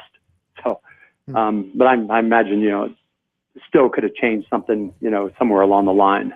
Okay, so here. Well, and keep in mind, our fuel changes a little bit during the winter months, and our air quality, and our what we have as far as moisture density, all of that stuff also changes in the winter months. Yeah. So I'm not saying you need a different tune winter versus summer, but we do get a considerable amount of change in our air and what you have now versus what you have during June. Right. Is it enough to turn the light on? I don't know the tune well enough to know the answer to that. Maybe. Yeah, if you want to relate it to the exhaust, my thinking is, if it's the bank 1 sensor 1, bank 1, bank 2 sensor 1, that's the pre-cat O2 sensors. Those probably wouldn't be affected that much by an exhaust system, but the post-cats might. So if look closer at the code and what sensor is actually IDing as the problem. And if it's postcat, which would come up sensor 2, you may be able to relate that to the exhaust system. I want to say it may have been sensor 1, but I can't swear to it this time. See. The nomenclature will be B1 S1, B2 S1, bank 1 sensor 2, bank 2 sensor 2. Okay. All right, guys. Well, I appreciate it. And report back, Jeff. Take that tune out, give it a week or two, report back, let us know how things go, or pop me an email, let me know how things are going, and I'll see what else I can do to help you. Okay, Greg, I appreciate that. No, love to help out. John. Appreciate it, Jeff. Thanks so much. Have a great Christmas. Let's go to Kyle, who's up next. Kyle, welcome. Good afternoon. How are you, John? I'm doing very well. Thanks for calling us. Good. Hey, just quickly, a couple weeks ago, I was in Costco. Okay. And they have these little mini breathalyzers that fit on your keychain. Got it. The first time I saw it was about a year ago at a party at a lawyer's house. Yeah, I've He had seen bought those. them and given them to his kids. Yep. And he said they're pretty darn accurate. And we ended up trying it out. Man, everybody's just all over the board, of course, based on their size, weight, and what they've eaten and how much they've drank. Or the floor. But they were like $24, so that's pretty cheap insurance if you've been drinking to. Yeah. No, you're right. You're right. No, those are a great tool, if you would, and they work really well to make sure that you're not getting anywhere as close to the limit. There's even some folks that have developed some iPhone, iPod type apps that actually do very well also. Again, I don't drink, so I can't testify to any of this stuff. But from what I understand, some of the stuff works really well. Yeah, that was it. That's all Great I have. point, Kyle. Appreciate it. It'd save you a lot of money. It's a whole lot cheaper to buy that device and use it than it would be to not. So, all right, I think, Larry, we're to the point where we probably we're close enough to the end. It's going to be tough to get another question in and get it answered. Appreciate everybody that's called in today. All of the folks. Kevin taking time out of his day. Kevin Flesh. Appreciate that. I was multitasking a minute ago, Kurt, because somebody emailed in a big, long email, and I'm not sure really what they don't like about Drive Radio. They think that we're a big infomercial and that we should not be allowed to play commercials during our big, long 3-hour infomercial. But folks, let me explain something really quick. I'm not paid by KLZ to operate this program. This program, we actually pay KLZ the airtime to actually be on to deliver the content to you all that we deliver. So we have to have sponsors and people that run commercials during our 3-hour program, or we would have no money to buy the time to then give you all of the information that we do for free, by the way. So Jim in Lakewood, if you're still listening, I can't do this without commercials because we have to have money coming in to pay for the time. So Jim, if you'd like to write me a check to then be able to get the show on air every Saturday, I'm more than willing to take donations. But until the money flows in from you, there's no other way I can do this program other than to have commercials inside of your so-called 3-hour infomercial. Jim also doesn't like the fact of, I think, where I stand politically and spiritually, which, Jim, you're just going to have to get over that. I don't have any axe to grind. I don't bring those things that I do during the week onto our program on Saturdays. In fact, most people I've heard are more than willing to listen to what we talk about every Saturday for 3 hours, help them with their cars, their driving, all the things we just did today. I guess maybe Jim didn't like maybe the Be the Gift or the people that we helped out during the last hour, Larry, or that you and Jeff, volunteered for, etc. I really don't know what Jim's upset about. Guys, all of you listening, I appreciate all of you that do listen. I appreciate the kind emails and letters and phone calls and all the things that we get from all of you that are listening out there that just continue to talk about how much you like Drive Radio. We would not do this every single Saturday if it wasn't for all of you. And I know that Jim's only one person. He doesn't taint everybody else out there listening. I get that. There's always going to be a critic. I understand that. But I do appreciate all of you that support not only Drive Radio, but Colorado Select, all the guys that are in the group, Kurt Anderson that's here with me joining today, Larry, all of the others. You can find all of them at drive-radio.com along with all of our other sponsors. And coming up next, Sportsmen's of Colorado. Tina Francone's going to be guest hosting for Scott Watley. They're going to talk about shooting. She also owns Straightforward Shooting, hunting and fishing in Colorado, and cycling, which I don't think Scott's ever talked about. So they're going to talk about cycling. There's a new organization trying to start up an actual cycling group, etc. You're going to want to listen to that. She has some great guests lined up. So stay tuned. Sportsmen's of Colorado right here coming up next, 560 KLZ. And I'm John Rush. I appreciate all of you that listen. Believe me, from the bottom of my heart, Merry Christmas. I may not be with you next week. My son's graduating from college. I may have a ceremony, not quite sure yet. But if I'm not back next week, please, Merry Christmas, Happy New Year. I will be back the following week. And if I can be here next week, trust me, I will be. And if not, you'll still be in great hands with Dennis Brewster, Dorsey Johnson, and some others. So, guys, sure love you. Sure appreciate all of you listening. I know not everybody out there is Jim in Lakewood. I get that. But Jim, I love you too, and I appreciate all the support and listening you've done, and I hope you will continue to listen to us, even though you may not always agree with every single thing we say here on Drive Radio. But again, Kurt Anderson from Anderson's. Give your phone number out one more time. Yeah, 303-278-8766. Thanks very much for listening. Yeah, appreciate it very much. And Larry Unger from Larry's Automotive, other side of the glass, and Matt, our great engineer. Thanks for all the Christmas music. It's been a fantastic day. Please stay safe. Don't drink and drive. Watch what you're doing.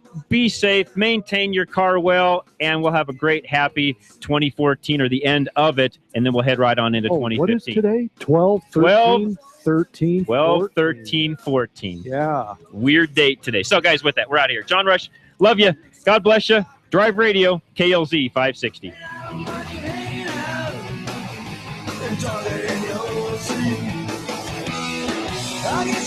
Still haven't had enough?